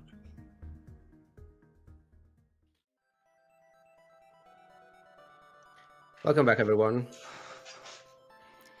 It's time to, well, kind of see what's the next ship going to be.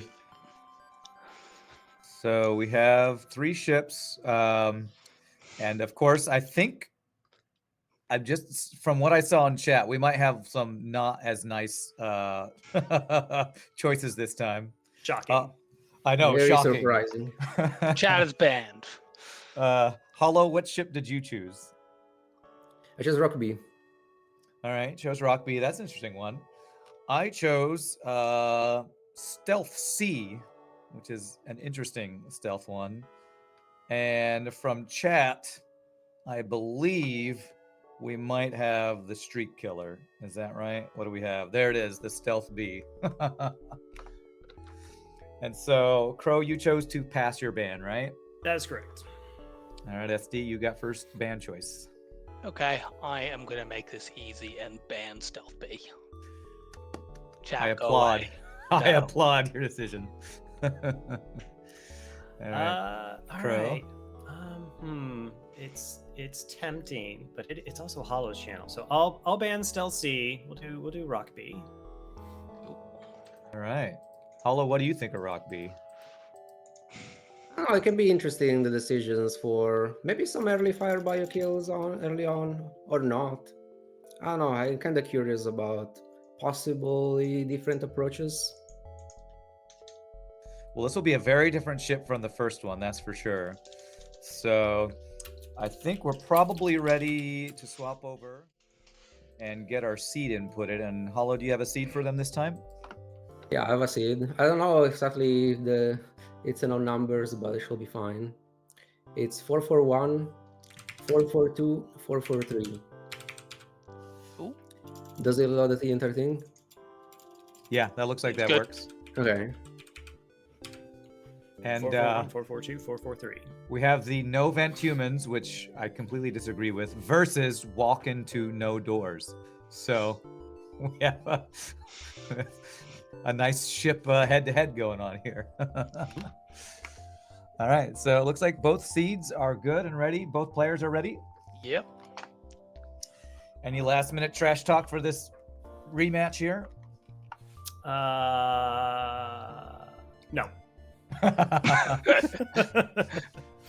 I should reciprocate then. No. Yeah, Let's go. SD's riding high in the victory. All right, here we go. Cassalien's just like, All right, here we go. So 3, 2, 1, go. All right, Rock B. Like you say, Hollow, we got some definite early crew kill opportunities with this ship. How do you like to crew kill? With Firebomb, or do you like to start off with Heavy Pierce into weapons? What do you like to do?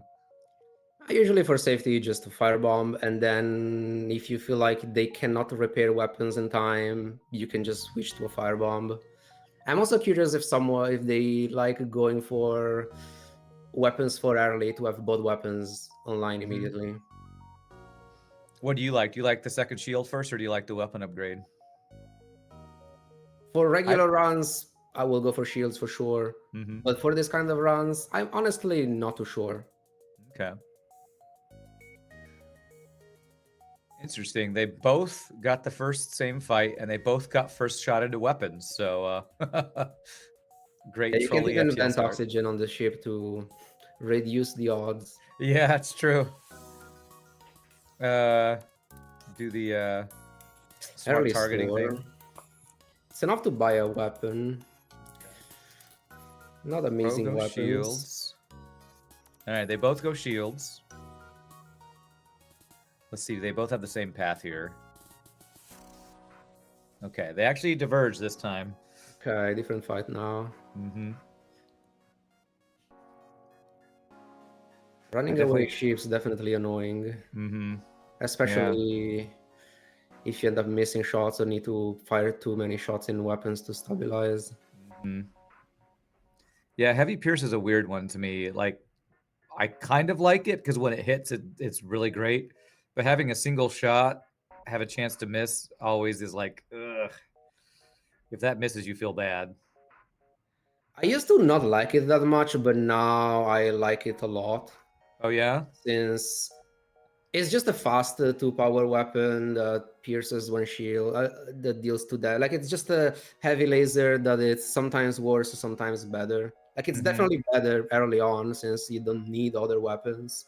And it's perfectly fine for the first 2 sectors. But even later on, like if you compare it to a burst laser one, you need just overall less hits to deal the same amount of damage.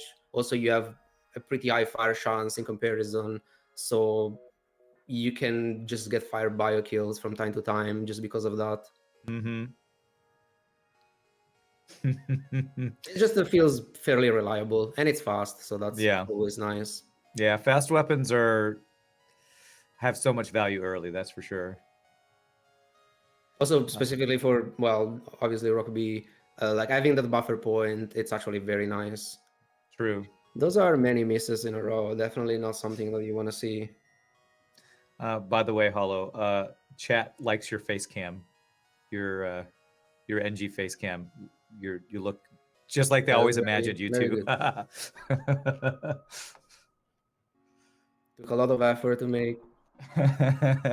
Oh, there we go. It's even better. You got the Grim Reaper. Crow took Good the fires. Might still be too slow for a bio kill, but we'll see. Crow just got a free human, so his no venting human strat's already working. But yeah, that's a lot of fires for SD.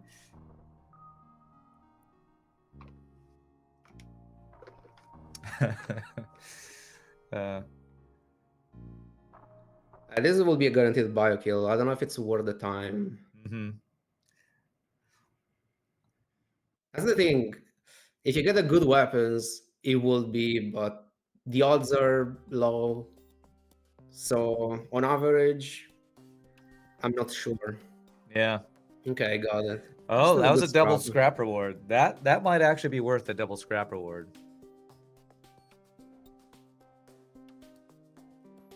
That actually is going to contribute to a better score.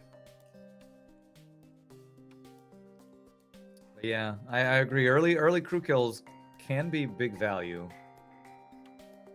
I think SD just misclicked and took a surrender, or took a, what is it called when they extortion say pay up and you don't have to fight. But then just got stealth weapons. Okay. What's this store look like? Explosive replicator. Now that's interesting. SD keeps the stealth weapons. Okay. Flak 2 would have been interesting, but probably not a great idea. I like Flak 2. Oh, do you? Even with it slow? How slow it is? Mostly because I did some no hacking run recently, and it's a lot better when you don't play with hacking. That makes a lot of sense, yeah. That's guaranteed shield removal, I guess, right? Yeah, it makes the game, like, Sometimes very bad, but sometimes quite interesting. That's a reconstructive. Huh. Not amazing, but it's decent money. Yeah, it gave away 15 missiles for that. Could have So been a pre-igniter, but well. that's true. Could have been a free pre-igniter.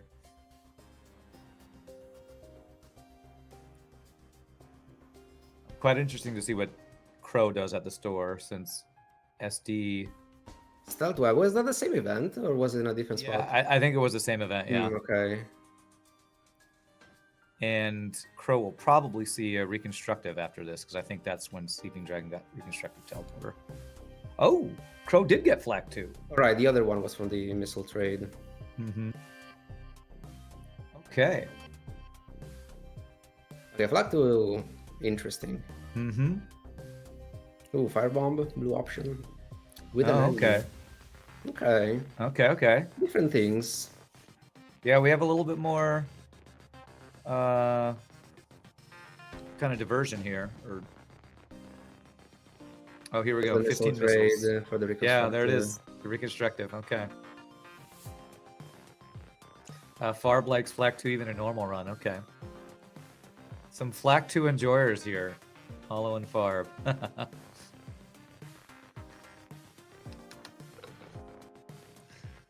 I always think of Flak 2 as like Flak 1's annoying younger brother. Yeah, the problem is the usual slow weapon, so it's also expensive too. Because okay, just Flak 2 usually not great. Mm-hmm. So was it the mine event? I Yeah. think we dodged the mine event, we got some Yeah. money.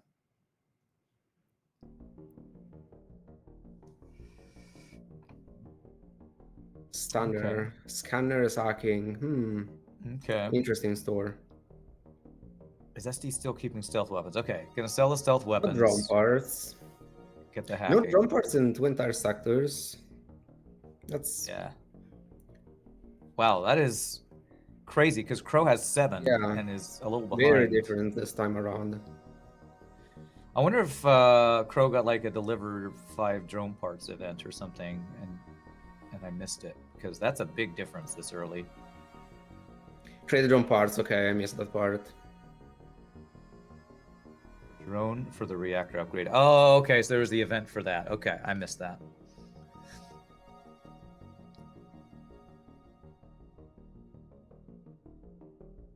All right, and I missed the sectors they went into too. I need to check that when they go to the next jump. Okay. Cassalien says they're both rock too. All right. Well, Crow is definitely in rock. I just saw I think Crow in rock. SleepingDragon went to sector 3, but I'm not 100% sure. I remember seeing the sectors. I don't know if he went already. So Crow's about halfway through sector 2. He has Flak 2 and he just bought hacking already. Okay. And I think that's the same store Sleeping Dragon skipped the hacking in, because no drone parts. And I actually got it even without drone parts. Oh, SD did get it. Okay. Yeah, I think you just buy it. You will get drone parts eventually. Mm-hmm. Yeah, that makes sense for sure. I just always feel bad buying Bring something that I away have no Mantis ship. consumables for. Maybe, I don't know, you can get a weapon out of it. Okay, Thing yeah. is, that ship could roll a Mantis bomber, even early game. That could be dangerous. Oh, yeah. Okay, you're right. SD is in Sector 3 already, Mantis Homeworlds.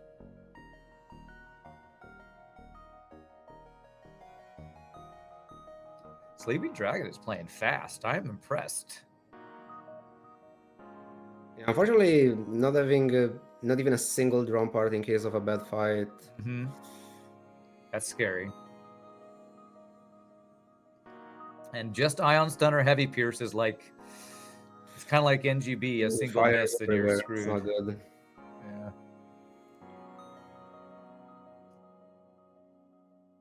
Because Fire also spreading shields from sensors. Maybe not since they went there immediately, but Oof. fires Yeah. and engines. All good systems. Well, I guess thank goodness for Rock putting out fires quickly, but still, this is not ideal. Weapons are back on the enemy ship. Mm-hmm. No No evasion. dodges. This is the Not danger having of that drum playing part fast. here can be pretty sad. Mm-hmm. All right, at least their weapons are down now. Oh man, that fire just keeps spreading. And he went in shields with double fire. Mm-hmm. Oof. I feel like something is wrong with those rocks. Yeah, they forgot their fire extinguisher or something. I'm also impressed with how calm SD is saying. I would be raging so hard right now. Okay. All right, survive the fight. Another solar flare, I think, is gonna take it without shields. Okay, that's not too bad. Okay. The one in sensor is a bit annoying. Crow just got Ion Stunner at that same store that SD did. Yeah, it's going to take a lot of time to recover all these fires. Yeah, this is giving Crow also a lot of time to catch up. Mm-hmm. That Crow fight does- was pretty brutal. Yeah, and Crow is going Mantis Homeworlds. And Crow has the drum parts for hacking. He is already level And just 2. got level 2 hacking. He has So a Flak 2 Crow- for later, and Mhm. just heavy pierce plus stunner is pretty good. So we could see a comeback here. I mean, they Mhm. were not that far off anyway, but I'll be interested in Crow if Crow gets that same fight. he will have an advantage regardless because of the hacking. Mhm. So we'll see. Pretty good system. Yeah, I feel like Crow is playing safer this run after last run, having that really punishing fight where he hadn't upgraded his shields yet.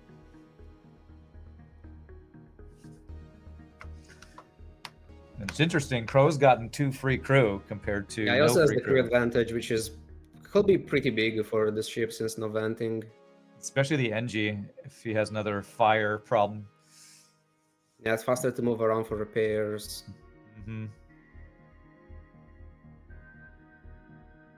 This is the same ship that is running away. Wonder if he will let him run away, let it run away, or Yeah. if he just go for the kill. What do you like? Do you like letting them run to get the weapon, or do you like to kill? Almost always for the kill. I don't know, because you're losing scrap. You don't know where the quest is spawned. The next ship could roll a bomber, so it could be also pretty dangerous. Yeah. You don't know what weapon you're getting. So, and getting Mantis boarding on a rock B is also not good. Yeah. I'm with you. I prefer the scrap now rather than maybe. No, actually got killed. That was pretty Oh. pretty brutal. He actually got sniped in a broken room. Mm-hmm. Yeah, missile plus bomb. That was rough. So now the crew difference, it's even more impactful. Mm-hmm. And we are a Mantis sector, so we are kind of expecting borders almost every fight. Yeah. Unless you roll, I don't know, auto ships or something else. Yeah, in Rockby, you can't vent those Mantis around your ship either. A pretty brutal Mantis sector so far for SleepingDragon, and usually you're fine with Mantis sector since it's normally fine, but this time around, very bad fights. Mm-hmm. A shield run for Crow, pretty annoying when you have only like 2 shots. Mm-hmm. Well, at least he stopped the running by hacking the engines. It's okay, just 1 shield, so you just have to use the stunner for it. Mm-hmm. Well, SleepingDragon did full repair at the store, so at least that's good. But the offense for SleepingDragon is not feeling good right now, coming in on 2nd or 4. Missing that Flak 2.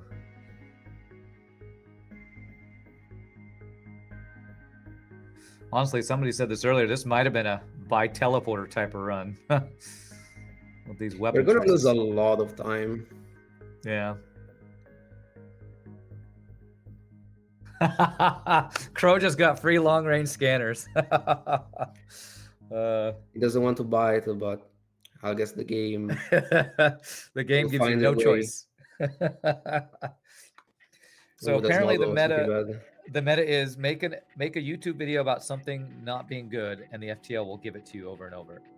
So I need to make a YouTube video about hating Flak so that the game will give me Flak over and over. I'm learning. And hacking. Yeah, and hacking, that's right. Hacking is the worst system.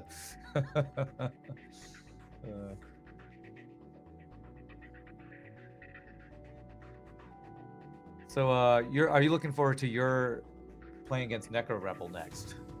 Have you been practicing runs? I've been doing mostly fast runs without really taking a score into account, so it will be very, very different. And I don't know. I honestly haven't thought too much about it. I will probably play as usual. Try to, I don't know, keep a degree of consistency while going. Ooh, Flak 2. Now it makes kind of bad to have bought that one, but I mean, it's still 40 scrap. It's like, it feels kind of bad, but I mean, it's still money. Yeah, I know. It never feels bad to get free stuff, but sometimes it feels like... Definitely mistake to buy that Flak Sector one. Yeah.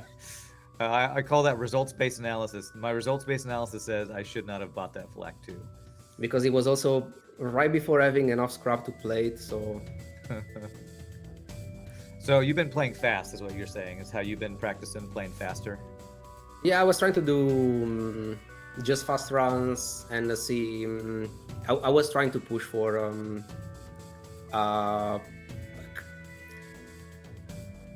it depends on the ship, but it was the... try to make a ship that has a chance of killing the flagship and then just go for it. So there were many runs that were very close against the flagship, so it was very unsafe to play like that. Because I feel like when you play normally, usually, unless you were very behind for the most of the run, it's normally unlikely to die against the flagship. But yeah, with that kind of approach instead, decent odds of dying there, so it will make it a bit more interesting, but yeah, not ideal for sure. Oh, Crow. Oh, Crow's having a rough Because fight right Mantis now. Police, yeah. I think you just have to give up on engines. It's just one damage. I don't know. I mean, you can save it with the Med Bay there, but yeah, he lost one rock trying to move back and forth. That's I a rough fight. I don't even know if it would be just better to accept the damage time-wise, and just kill them in the Med Bay. Yeah, I think I like what you're saying. Just let him take the damage so they get to the heal bay quicker. That was a tough one. Thankfully, he's got those 2 free crew. It never feels extra good. crew, because especially when you get bored like that with Mantis, mostly Mantis Zoltan, that they have the event where you can board with many crew members, especially during fights. Then this can be pretty brutal. SD didn't die, Cheshawk. We were just focusing in on that rough Crow fight there. Everybody's still alive.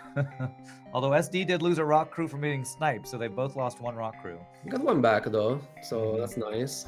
Yeah. So now the difference only 1 crew, but one is human, so I don't know if it counts.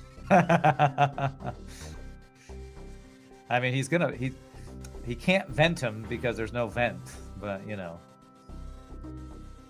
Small bombs with those rock low, always scary. I mean, they should have enough to survive, but... Yeah, anytime I see a missile and a bomb on an enemy, I'm because with the rocks, it's also harder to like move them out of the room to dodge the bombs, even if you see it coming. Yeah. I don't even know if you can do it in time. Yeah. Maybe if you're frame perfect, I mean, not necessarily frame perfect, but I don't know. I think you have to like anticipate it, right? Like, Yeah, but it's hard to anticipate when you. Bomb, Yeah. Like you'd have to like move all 4 of your crew. Oh wow. Okay. That's kind of needed. He's kind of behind on offense right now. It's not amazing for the heavy peers because, like it's just those both weapons at this point. They're kind of asking for a shield arc. Yeah, it's kind of anti-synergy. Yeah, that was drum for Crow. That's a lot of money as well. Yeah, I kind of the heavy pierce and the pike game kind of anti-synergy. Or was it a surrender? I actually There was a defense drone surrender. Did he take it? I don't know if he took that or not. Okay, declined for a score Okay. because you don't get the shield defeated. Okay, okay.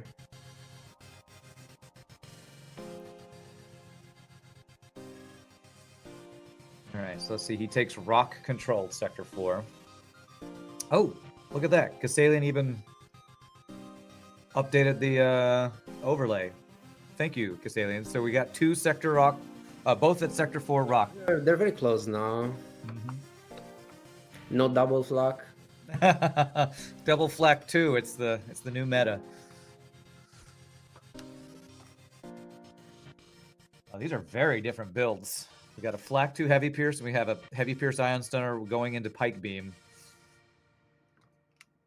I think I very much prefer Crow's position. Yeah, right Crow now. is in a very good position in comparison at the moment. Also, resource-wise, like 2 fuel, 2 drone parts for SleepingDragon can be a problem. 1 less crew member. I think SD is so far behind because of repair. I'm pretty sure SD spent a lot on repairs earlier.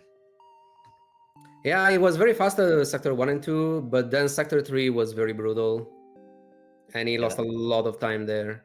That was a rough Mantis sector. He was missing drone parts to use hacking the early on. Mm-hmm.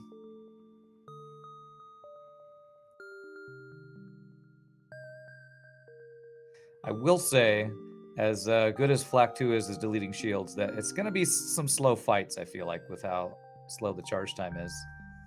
So that might be a factor.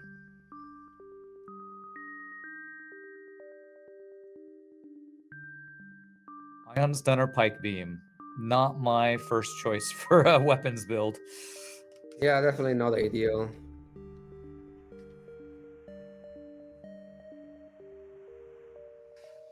If you were in SD's position, what's your next upgrade? Are you going for weapons? Are you trying to find a store to swap weapons? Ideally, I will try to swap weapons, but otherwise, not really great choices at this store, that's for weapons sure. 4 with Pike, heavy Pierce will be fine. Having the standard online will be nice, but I don't know if at this point you want to try to keep 150 for clocking or for a better weapon, or if you want to push for that stunner. Well, looks like SD It depends. chose... Like, obviously, just pushing for the stunner immediately is safer. Uh-huh. SD decided to go 1 weapon upgrade and buy a bunch of drone parts, and I think that's smart. The drone parts were needed. Yes, because especially with that setup, you need them. Mm-hmm.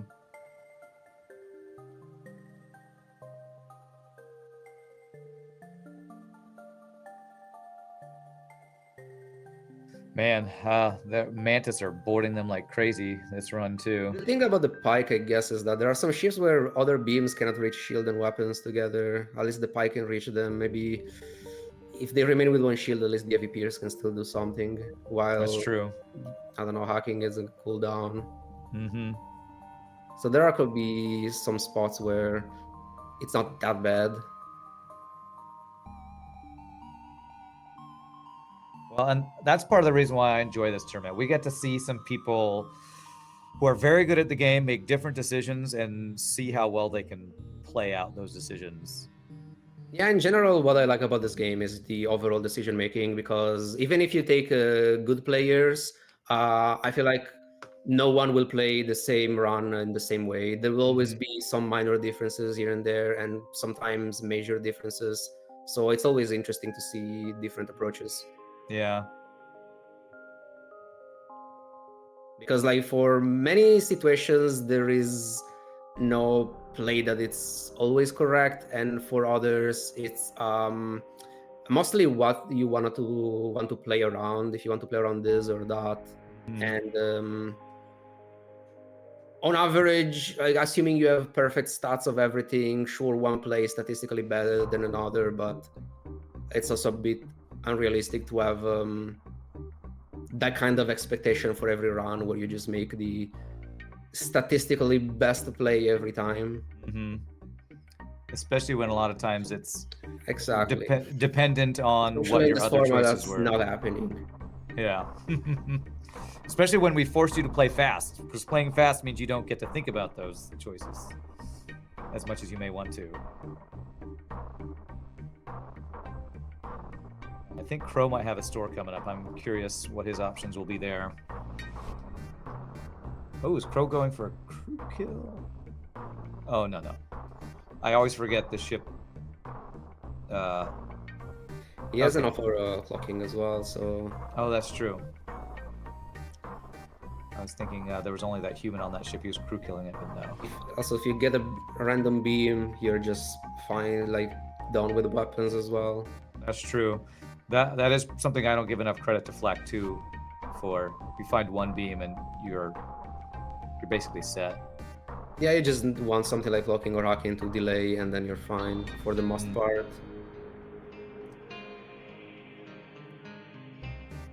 All right, let's see. Does he have the cloaking option? He does No not. clocking, just doors. Burst laser 2. Okay. That's Wow. definitely especially good for Sleeping Dragon, since he was struggling a lot more with weapons. Mm-hmm. Oh, is he at the same store at the same time? Yep. Oh, he is. Okay. This is much closer than last run. They're Ooh, same that's beacons, tough. same amount of beacons leading to that store. Yeah, and that's the jump after this jump is very close to a dive, so I'm not sure. Oh, if it's there's a gonna be lot safe. more scraps. I don't know if it's just a difference in repairs or if there was also probably also different fights early on. And he might have gotten one or two other things to sell. I think they both got a beam drone to sell. He got that second Flak 2, and I'm pretty sure Sleeping Dragon didn't get that full second Flak 2. Wow, they are fighting the same enemy. This is awesome. I love it when it's close like this. Yeah, at first it looked like they were diverging a lot more, but now we are back in the same spot. Yeah, Crow definitely looking better though. Has the backup battery, has a higher weapon upgrade. Not running out of drone parts. So if you get a store with clocking, it can just buy it. Sleeping Dragon, maybe it won't be able to if the store is too early. Still also +1 crew member. Definitely in a better spot. Mm-hmm.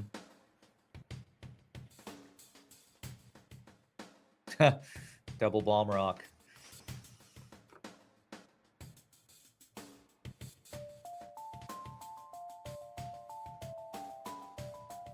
There's a weapons 5 versus weapons 4. Having that extra stunner, it's pretty nice with the heavy pierce. Yeah. Yeah, Burst Laser 2 heavy pierce feels pretty good. I don't know, the thing I might be most worried about with Sleeping Dragon is running out of drone parts. That's always feels sketchy. Yeah, that's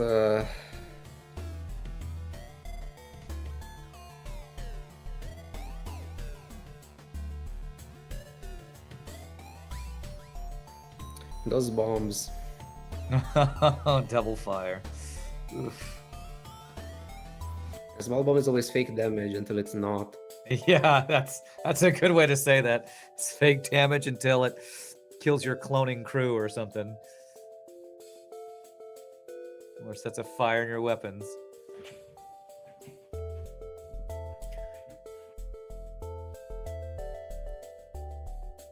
Wow, they're right neck and neck.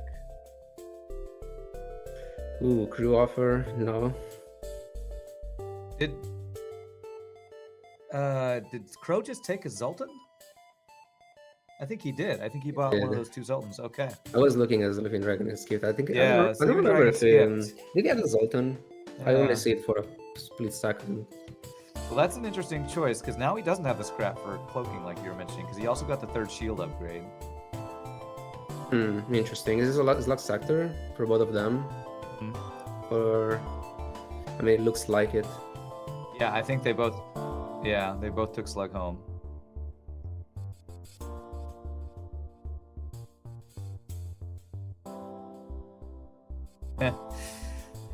Same fight. Let's see, do either of them go for the... No, I don't think anybody's going for crew kills I think it's here. just too slow. Yeah. And now their weapons are looking better, so it's probably just not worth the time.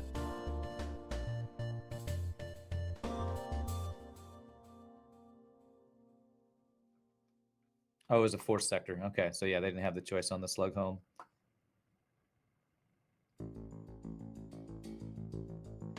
Sleeping Dragon did not get the free long range Is there a scanners. scanner? Yeah, that could be a pretty big difference. Yeah.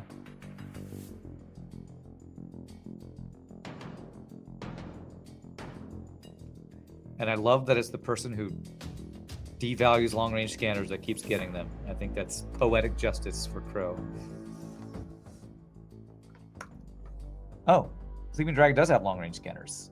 Okay. Apparently, maybe they did get them or bought them that I didn't see yet. This is crazy. This is like 6 fights in a row where they've been on the same fight at the same time.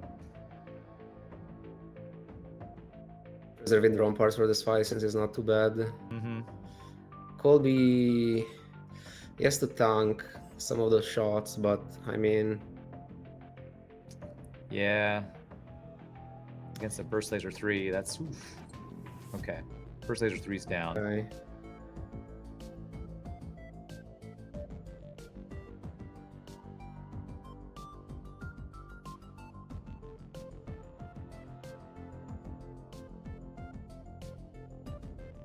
What's interesting is SD's fight started to run away. I didn't notice Crow's fight started to run or not.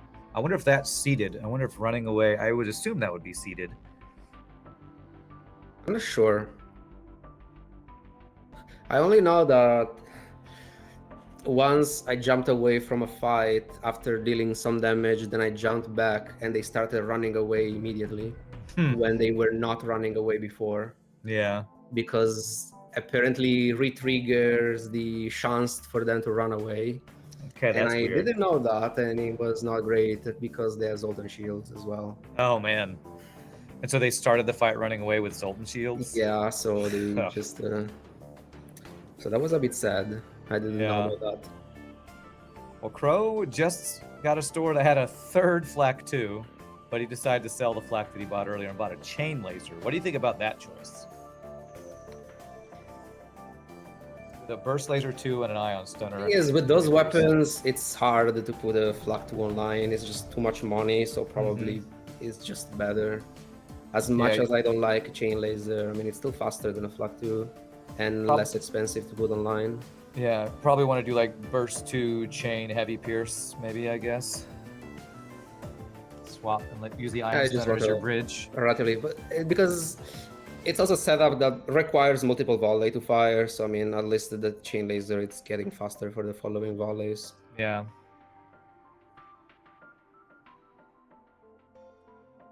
Well, that was the same fight. This is It's a pretty actually stacked slug sector with fights every beacon. Yeah, it's pretty neck and neck right now.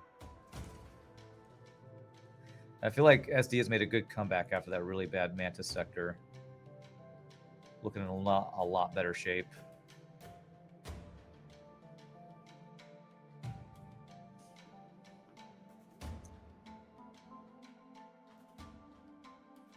Is this the same fight? I think it is. Yeah, they're continuing. It's pretty amazing. I don't know if we've had a run that's been this close for this long. With them actually being at the same beak at the same time. I will say Crow still feels ahead because he's got third shield already. Yeah. A little bit more resources. Shouldn't matter too much. He has battery, the cold matter if you get a bad Ion Storm fight. Yeah. They have scanners, so they will be a bit prepared for it. None of them have money for clocking. Yeah. And Crow did invest in that weapon power, so he's got 6 weapon power up now.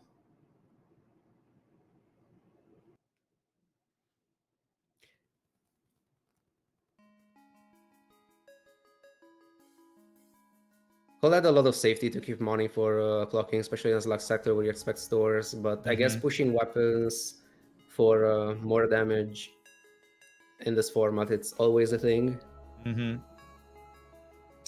they both did do the O2 upgrade for the protect, or unless does this ship It's, start with level? yeah, Rock B. Yeah, okay, This this starts ship with starts it. with that. I was gonna say, did they actually invest in that? Because that would be an interesting choice. Because I sometimes do that, and I shouldn't do that so much. I feel like it's often just a bit a situational call in the sense that if you have a ship that is strong enough to kill ships quickly, then you don't really need it. You're just ending the fight before it's over. Yeah. But if you have the money and you think the fight might take, like, let's say you have decent defenses but not good offense, and you still have some money, then I can see like oxygen level 2 being perfectly fine. Yeah. It also enables some bio kills against confusion ships if you get a confusion ship for those events. That's true. Oof.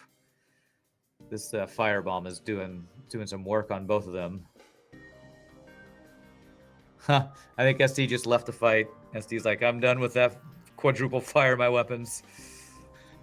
Yeah, also having only crew members at this point doesn't help too much. Okay, mind control. That helps with borders, because a very bad boarding event at this point can be very bad with only 4 crew members not being able to vent. Yeah, my scariest event in slug sectors is the worrying radiation coming from your medbay event. And if you get that plus a mind control slug ship, that can be scary. Yeah, because depending where they board, you just cannot vent. You have to fight them there. All right, let's see what Crow does at this store. SD just brought... Oh, is this a different store? Because SD just brought mind control. I don't know if it's different because Krog had battery. I don't know if that has any that's true. interaction. I'm not sure how this works. That's interesting. Because stores, I think, are seated, but if they have different systems, that probably changes what systems are available to spawn in the store. That's interesting.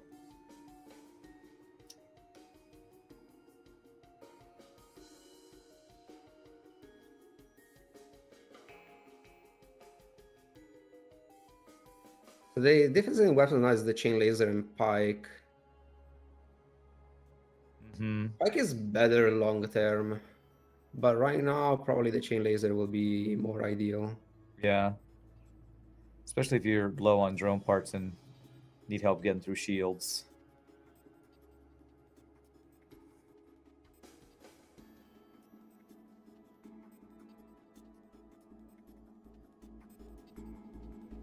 It looks like there might be a slight divergence here. Let me see. Or is this... This is no, this is the same fight. This is what happens when me and Farb play together. We're the same person, so we go the same way. Make the same decisions. SD and Crowrevell are the same person. In this case, probably is also just scanner. True. Go there, augmentation. It's true. This is all pre-recorded, chat. There's no randomness.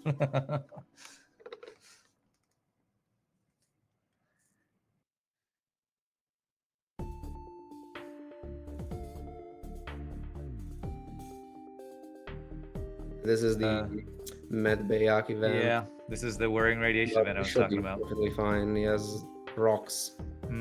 6 crew members. They didn't board the dangerous spot. Yeah. Definitely could have been Getting down worse. that missile though can be a problem, especially with other RNG.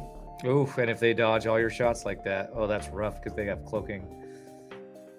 And that's 4 damage. Also, you can snipe crew. Oh, that's true. Them. So that could be also annoying. Yeah, that breach missile is... Okay, he's really praying these all hit. Great start. They dodged the entire volley. Oh, I feel your pain, Crow. Weapon hack is doing work at least. Missile and lockout down. Those 3 below 60? Yeah, they should be. Oh, can you move the NG? See if it's going there. Oh, he's jumping. He's just gonna jump it. Okay. I don't know if that was weapon. I think it was a bit on the side. I'm not sure though. Maybe it was. I don't mind the safety. That would be a rough Without hit. locking though. Yeah. Everyone is missing. Is missing seated? Yeah, yeah. The dodges are seated.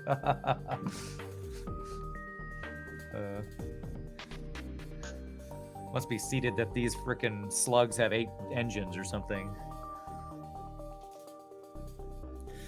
Ooh, let's see. Ooh, okay. Okay. What was that? 1 health? I think that At might be least the 1 rocket health. can tank it. As long as the oxygen doesn't go out, the body shall be fine. SD moused over that rock. I think that health was very low. Okay, so Crow bought a burst laser, I guess, or got one for free. I missed it. Like, Hull Beam in that spot is not particularly great because you still need your you're probably going for I mean, not necessarily, but in some fights you want to weapon hack anyway, so you need as many shots as possible. And without, I think with clocking that Hull Beam would have been good. Without it, I don't know, it's a bit more questionable. Having more shots and probably just keeping more money for, well, finding clocking is probably more ideal. Yeah, and Crow is diving right now. And I like the engine hack to guarantee the weapon hits. You went for hacking level 3 already. Okay. They're only in sector 5. Okay, that's pretty early. Almost feels like giving up on cloaking to get hacking 3 this early. Spend the scrap on that. Guess he's hoping for some good scrap gains in a sector 7 store or something.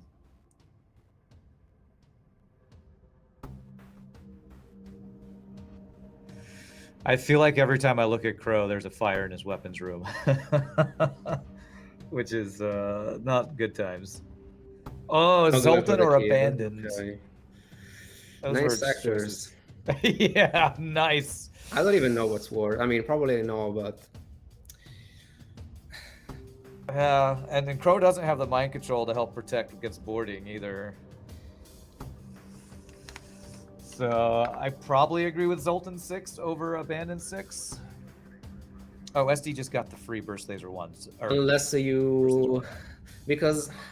Thing is, it depends a lot on their weapons, because against the... But after having hacking 3, it's a bit weird, because with Abandoned, you call Duck Teleporter to just remove the Lanius. And I mean, it's 2 of them, you have 6 crew. The Zoltans...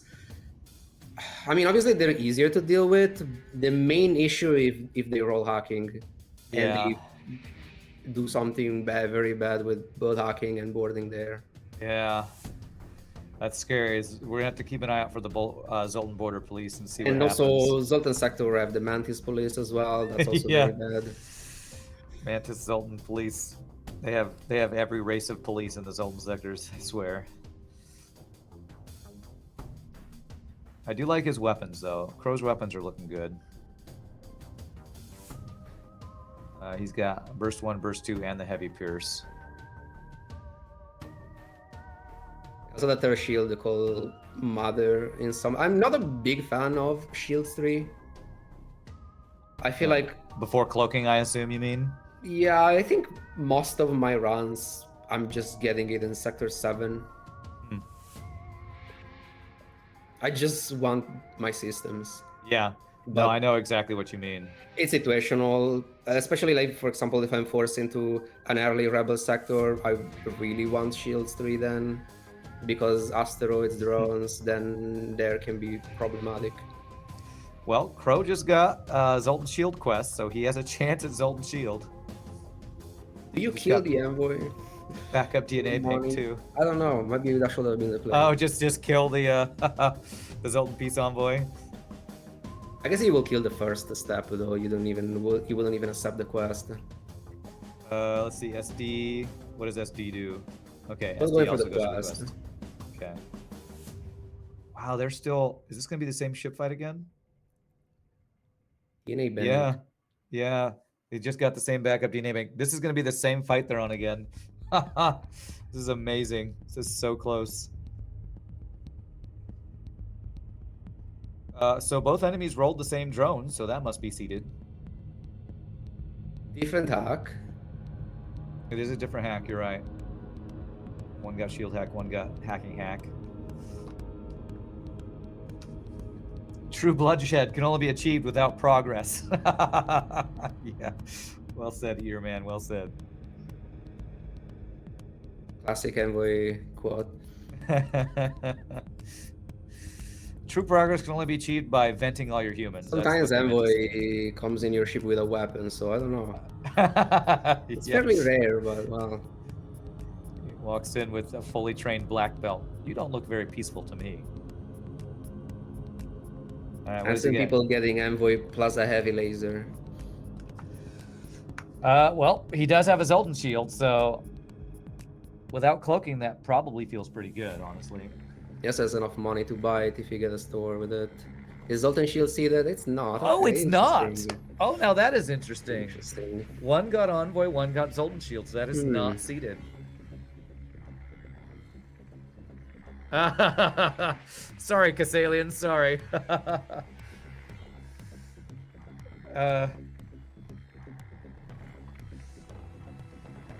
Apparently, so I'm hearing in my ear chat that quests are seeded, but apparently Zoltan quest isn't. This is probably the first time we've had this happen, so this is interesting.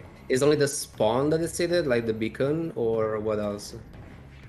Yeah, probably the. Yeah, Okay, yeah. okay. This is we're learning today, chat. We're learning. The seeding mechanics of FTL are. As long as they get clocking, shouldn't be a big deal. If they don't, it could matter. Honestly, I'm kind of glad that happened because it shows us. Weapons suck. Yeah, Weapon X sucks. It kind of shows us what's possible, so we wouldn't have known that unless we saw it like this. That's crazy. Yeah, I don't know. Maybe getting different systems can cause different seedings with quest rewards. Maybe there's some really weird interaction. All right, Crow goes weapons 8 with no cloaking. Okay.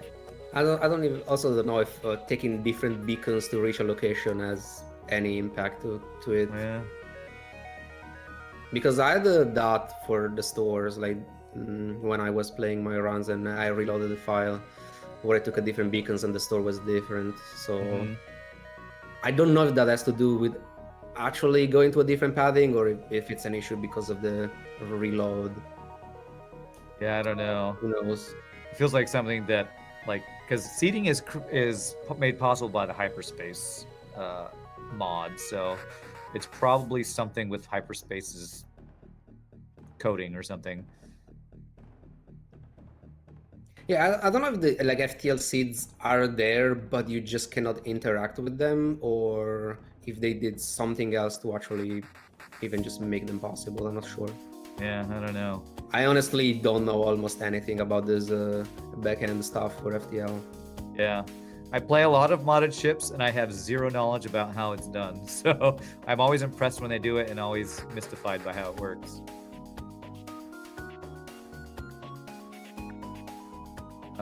But still neither of them have cloaking. So this is Sector 6. Crow's going all in on his weapons. So this riggers. Always yeah, one of the most disruptor. Ships. That's a disruptor, okay. Yeah, but yeah, everyone's both acting, disruptors yeah. and riggers are so scary. Especially, I don't know, when they have drones and hacking, that's always like. I have to take the surrender, feels bad. Ooh, did it take that? Okay, it didn't take that, so Crow didn't take that surrender. Oh, he didn't take it. Okay. I That was think it's 50 scrap? because score-wise, you just get more points. The ship Even kill if is the worth scrap was more. left. I think just getting the kill, I think. I'm not 100% sure, but... No, I would believe that, because ship kill does count towards final FTL score, right? Number of ships Yeah, killed. it's just that I don't know how much in comparison to scrap. Okay, took even the... Yeah, I mean, you get money. Crew is not money. Crew is not score. That's true. Just They're let your crew die. expensive. And I did vent a Zoltan on a run the other day to appease the FTL gods, so sometimes you got to do it. It's still mind-blowing to me that SD got Envoy. It's crazy.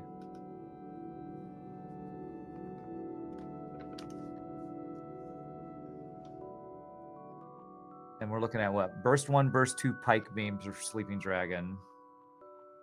And Burst 2, Burst 1 Chain Heavy for Lasers for Crow. Crow. Oh, that heavy. Oh, he has Dalton Shields. Never mind. I forgot. He can do whatever he wants. That's right. He's got shield hacks right now. That's really good, especially for Iron Storms. Just put everything in weapons. You don't have to worry about anything. Yeah. Just farming dive ships right now. Did he pull the ship closer there? I don't think it did. Yeah, I don't think SD did. I don't know if it was a different outcome or if he just skipped. I'm guessing SD skipped. At least SD always tells me to skip when I get that event, because I think the chance of lost crew is... Yeah, normally you just skip that one. I don't know for this format if it's meta to just go for it. Yeah. And deal with the crew loss if you get the crew loss. Yeah, that would probably be one of the big challenges for me, is changing the way I play for this different format. It's hard because you might have to do something that automatically you wouldn't do, and you have to do it fast. So very often, like when doing fast runs, very often I do something and then I change my mind after. Well, it's okay, I guess. Yeah, Chesshawk said they skipped, so yeah, that's probably what I would have done, just Skip. out of habit. Free Ion Blast for Crow, okay.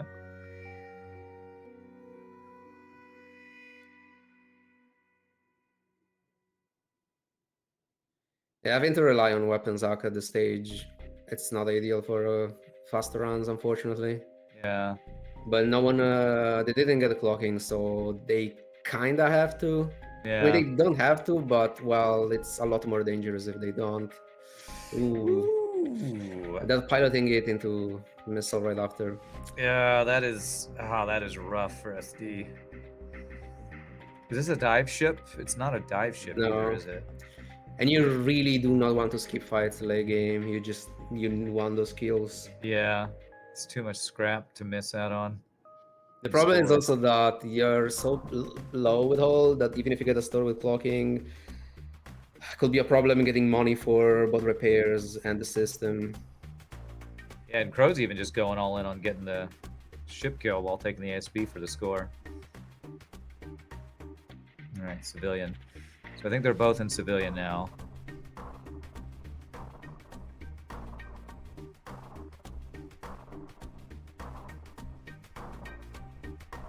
Not risking that one. Not boarding. Yeah. I mean, it doesn't have mind control. So losing crew could be... I don't know what are the odds of losing crew on that event as well. Well, they're on the same fight again. There is also the fact that if you get the border, you also lose time to kill the guy. That's true. Oh, an NG, that's pretty nice. Yeah, yeah. Pretty nice free NG. So here will be clocking repairs, let's see. Yeah.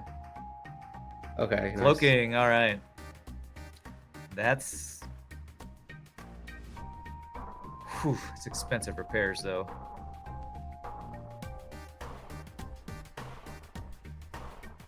How often do you repair to full? Do you like to repair to full whenever you can, or do you like to keep some leeway to keep scrap higher?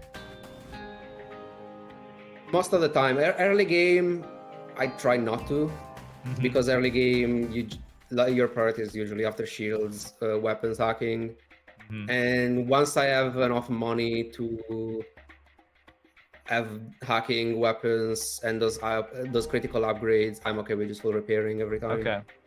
You like the safety of the full repair? Yeah, because one of the main arguments to full repair is that you can get free repairs, but it's a lot more likely to get free damage than free repairs. So that's true. That's a good point. Because also you take almost always every event that can deal damage to you, and those are pretty common. Yeah. Yeah, you make a really good point. It's not that unlikely to get two of them very close with each other. So even if you're at 20, then two of those events, you're down to 10. And that's a lot more problematic than going from 30 to 20. Yeah. And again, it's always a bit situational. Sure. Because you don't want to full repair and miss out on an important upgrade or system or weapon. Yeah, I used to say Anytime I repair to full, I'm wasting scrap if I get a free repair. But I've been more and more leaning towards the more repairs lately because of just how often you can get that free damage like you're talking about. Yeah, it's also sometimes you can afford to stay in a fight a bit longer to try to get a kill instead of having to run away. I don't know. It plays a bit more around something bad happening. Yeah, makes sense. What is it Mike Copley likes to say? You gotta assume the worst at all times from FTL. You have to assume it'll do whatever the worst thing it can at any time. Yeah, like sometimes you cannot afford to play around the worst possible scenario, obviously. So it's all about like mitigating risk as much as possible without falling. Because technically the way to mitigate risk as much as possible will be to upgrade every time as much as possible, so that the very next fight is safer. But overall, it's more likely to end up losing if you use all your scrap and then you don't have an important weapons or system online. So it's always a bit of a balance between the two. And instant spotting can be a bit tricky to really find that balance. Because also, let's say, do you keep enough just for hacking? Do you keep enough for hacking and a weapon? You expected the weapon to be 1 or 2 or 3 powers, so do you keep money even for that upgrade? It can get problematic. Yeah. It's also problematic. The Sleeping Dragon's enemy is dodging every shot right now. All right. I think this is with the clocking. I think so. Yeah. Crow's gonna be feeling really good. Crow could really just beeline for the boss now, I think. That little bomber from the Zoltans.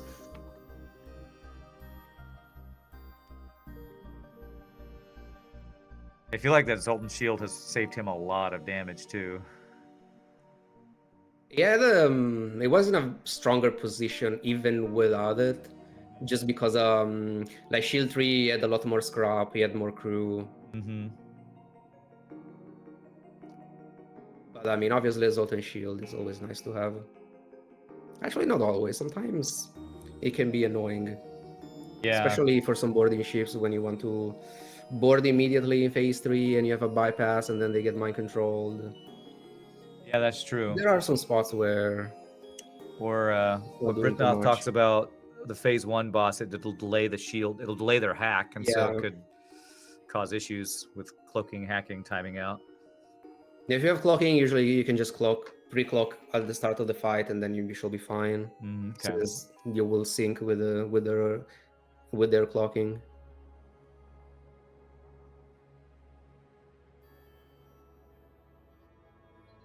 Crow has fallen a little bit behind in jumps, but his position is feeling really good.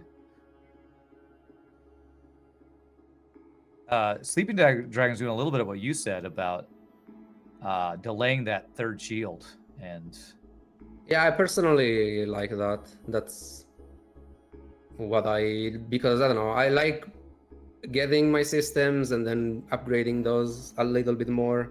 Because if I have hacking and clocking with decent weapon, I feel like I'm fine anyway. The third shield usually is not mattering too much. Yeah, and I'm wondering, you know, it feels like Sleeping Dragon's behind because of the lower upgrades, but I'm also wondering if that was a lot more scrap spent on repairs, though. I think overall is behind with scrap. But it's hard to say by how much.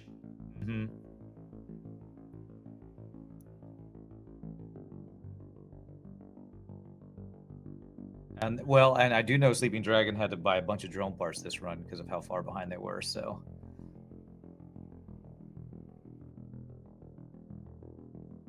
Yeah, I think in general it's still like it's mostly correct to take early drone parts trade when you don't have hacking. Because I mean you don't know when you're getting your hacking, and sometimes you have even 20 plus before you get it, and that extra reactor upgrade or extra money can make a difference. In this case, though, it was a bit unfortunate since they got it pretty early and it was without drone parts for a few fights. Didn't get the quest, so I wonder what is that white beacon. Will it be another store? I don't think they want another store. At this Yeah, I point. think. They Yeah. just want money. Yeah, just need scrap. Just need to get their upgrades.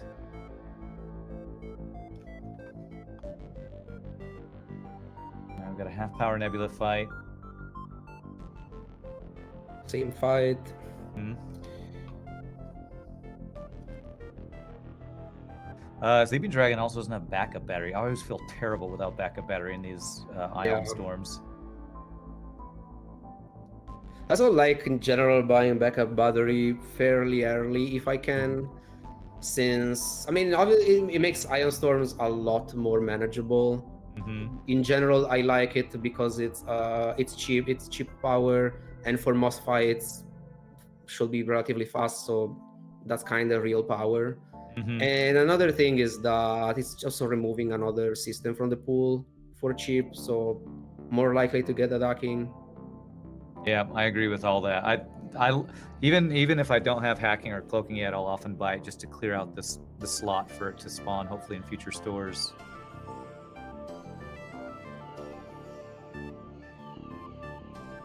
And especially, I mean, with playing no pause, that extra power can be huge in these nebulas. Sure.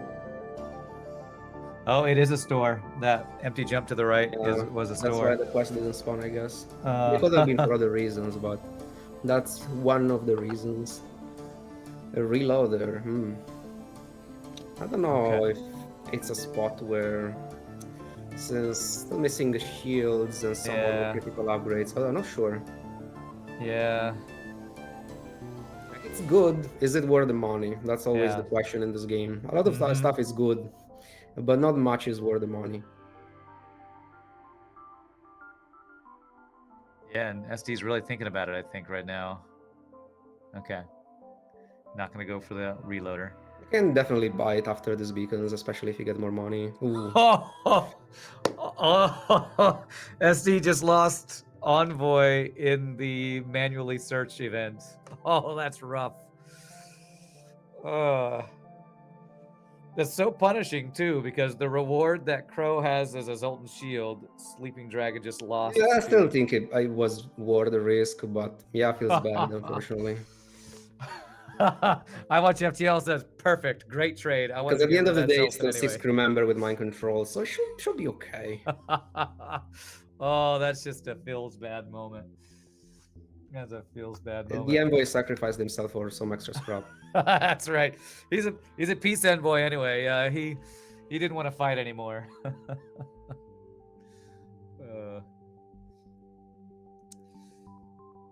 I am really impressed by how focused Sleeping Dragon is. I would have raged at that. SD is just like letting it roll right off. How do you deal with raging in FTL when bad things happen? Do you rage like me? Do you stay calm? I get frustrated a lot. I feel like the experience in this game is you're either frustrated or relieved when it's over.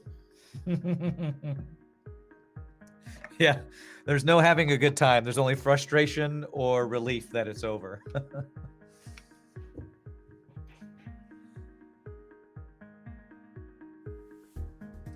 Oh, okay. Cassalien just told us. Crow lost the crew member from Manly Search. Okay, the rocks are going down this run. They're not sniping the human. That's I mean, right. more rocks are more likely, but well.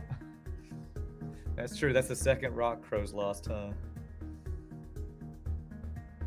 That's funny. All right, so Crow got rid of the chain laser and is now using pike beam, I guess. Interesting. Pike beam and pierce. That always feels like a weird combo to me. I prefer Sleeping Dragon setup a little bit more. I mean, just beams late game are always nice. Yeah. But that's the only difference, really. Yeah, And Crow has obviously more money as an overall stronger ship. Not having 3 shields for Sector 8, but it should get enough money before the Flagship. Yeah, I hope so, because without those 3 shields, that's going to be... it's going to be relying on that level 3 cloaking, I guess. Yeah, I guess you can get Like for phase 2, you can get a volley in before drones, and then you can clock, and then you kill them anyway. So it shouldn't be a big problem. But if you get random hits, especially being boarded phase 3, can be a problem. Yeah, I would say that's a riskier, much riskier strat. But very unlikely not to get reshields by the time they reach the flagship, especially with scanners. Yeah, has the value point already. The no backup battery is. This is a low reward fight, unfortunately, because the ships Yeah. in the background. This is Unless the, it bio kills, but I don't know. It doesn't seem like I it. don't know about getting a crew kill with double pike beam burst heavy pierce. Let's see. Yeah, not even gonna go for it. Looks like. Yeah, definitely not worth it. It's very hard to get and also very time consuming, even if you want to. It's true. That's true. The time constraint's a big deal. Like if you had maybe crowd set up and you go for oxygen arc, I could see it, but yeah, definitely too squishy. Pretty bad store. Could have sold his long range scanners probably there. I wonder what he was looking for there. Yeah. Instead of going for maybe potentially more money. There was a forced dive down, so it seems like he's just trying to skip the forced dive, is my guess. I think he has another one anyway, unless he got overtaken immediately, like after. Oh.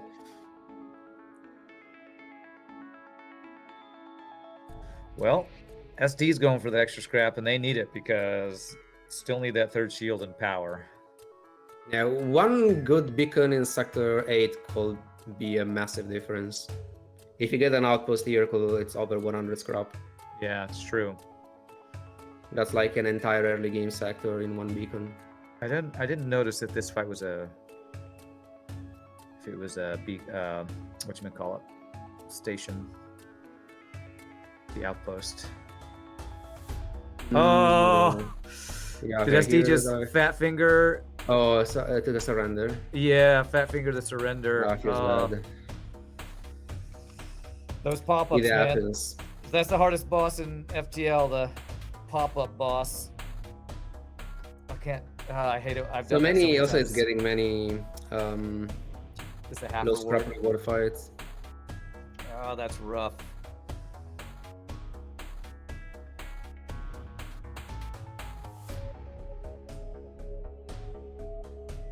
This has definitely not been an ideal Sector 8 for SD.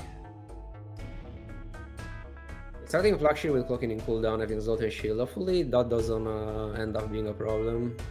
Shouldn't be. Weapons are very good, but you never know. Yeah, guess we have to. We need what Crow needs is to not Definitely get a weapon weaker tech. ships in comparison to the previous round, at least. Yeah.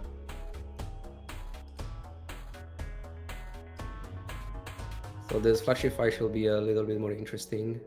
Yeah. Well, that's the third shield for SD and no power.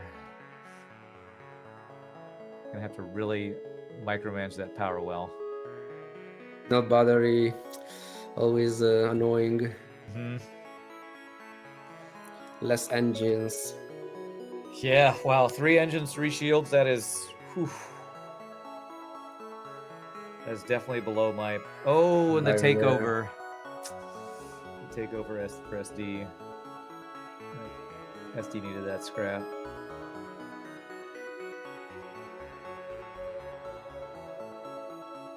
So for drone parts, shouldn't be a problem, but...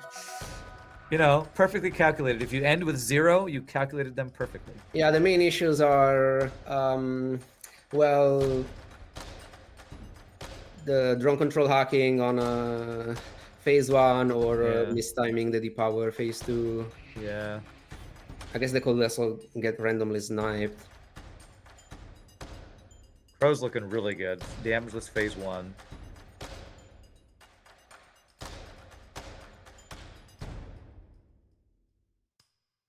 Got the hack drone through pretty cleanly. Ooh, jumping on the Flagship with also borders and weapons, that can be annoying. Oof, yeah, and his cloaking's still on cooldown too. Oh, and the heal bay hack. Okay. That's fine. Okay. As long as the crew doesn't get sniped, but Yeah. it should be okay. Yeah, definitely better than a weapons hack or something. I'm quite interested in Sleeping Dragon's fight with the low power. I want to see this power micro. Okay, nice. Shield power to cloaking for level 3 cloak. One shot the missiles, that's good. Ooh. Yeah, phase 1 should be done.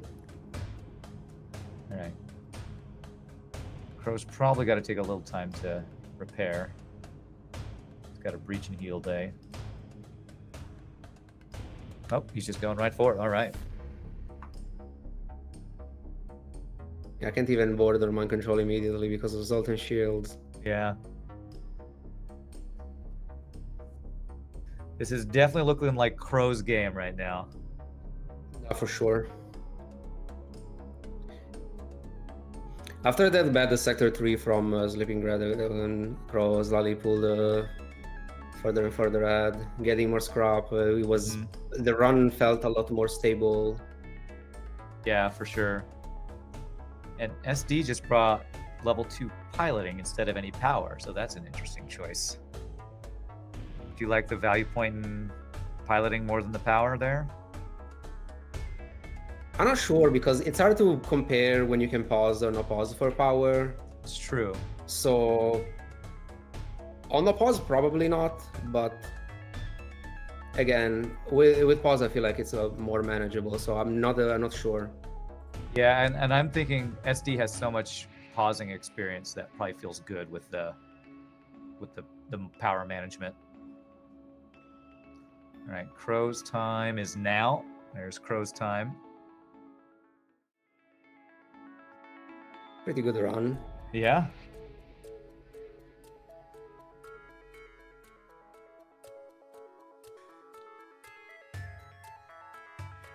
Well, let's see this drone swarm.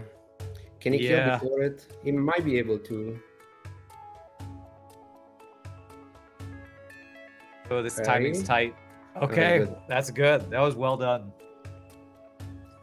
That was high level cloak to buy time and then kill before. How many the crew storm members are still alive? Oh, I didn't see there. There's probably We have gonna be a 6 lot crew of in void. mind control. There is probably also potential kidnapping if something goes wrong. Yeah, I'm definitely going kidnapping strats for sure. And 2 drone So parts. two of them are Anges, so not ideal to fight off borders. Yeah. And I think,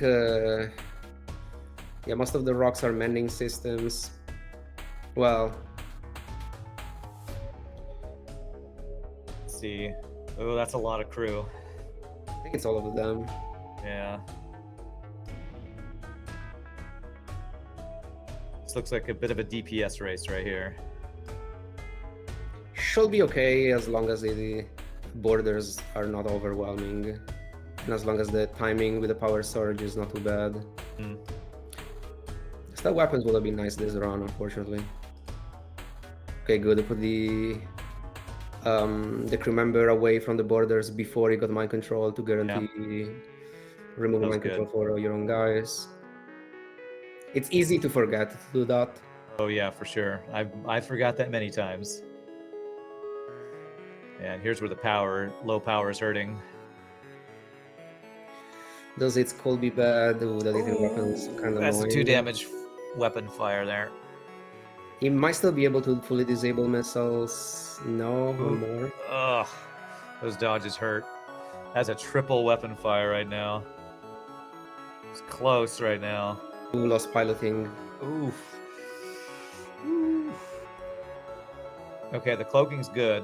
At least there was an Cloaking empty time. room. Crew micro's pretty good right now too. Should be able to kill with this volley though, so Yeah. should be fine. Even if he loses mind control or whatever, doesn't matter. Actually, that mind control even out, even if, well, doesn't matter.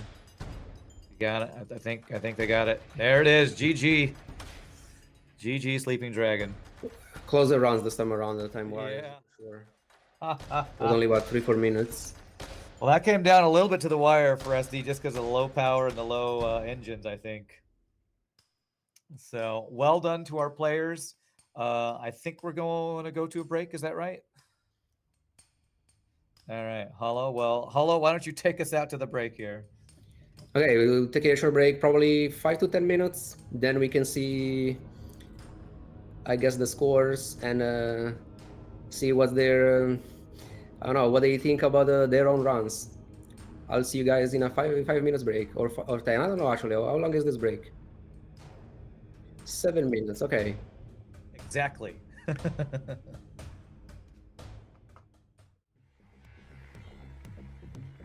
Welcome back, everyone. So very interesting runs so far. These last two especially were very close. And well, what do the players think? What about you, Crow? What can you say about the run? I mean, like just the the fact that I played 2 runs in 3 hours. That's a pretty steep contrast from how I normally play. I'm probably about 6 or 6 in a normal run that I have. So playing a little bit faster. Trying to do fight assessments like as fast as possible is really crazy. Like even no pause players will at least look at what they're getting into and like, okay, this is like the drones and all that situation. You're just like, I hope the drones aren't bad if you're in a drone fight, and just hack what you see if weapons are bad and try to go from there. Yeah, It was. Go on. I was just gonna say it's like you have to make even store decisions faster. Like everything is faster, which is tough. And SD, you probably have similar issues with that, right? you have to make your decisions immediately. You can't spend any time sort of thinking about it. And I did stupid nonsense. Like I actually paid money to not fight at one point because I fat figured something, and that's the thing that comes about from trying to play too fast. But I'm sure I accepted multiple surrenders that I didn't intend to. But I feel particularly worse about actually surrendering to a goddamn pirate.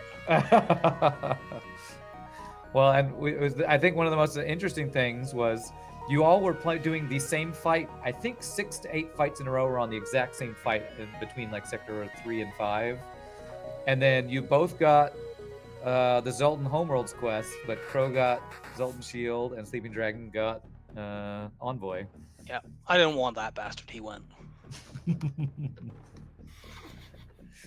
It's fully trained. We're not doing farm training, but He wasn't that's fully trained in manually searching. Clearly.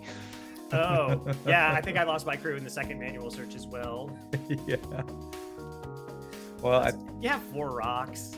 Yeah, that's right. Well, It's I like did 2 have more again than by you need. then. I lost 1 and then got it back.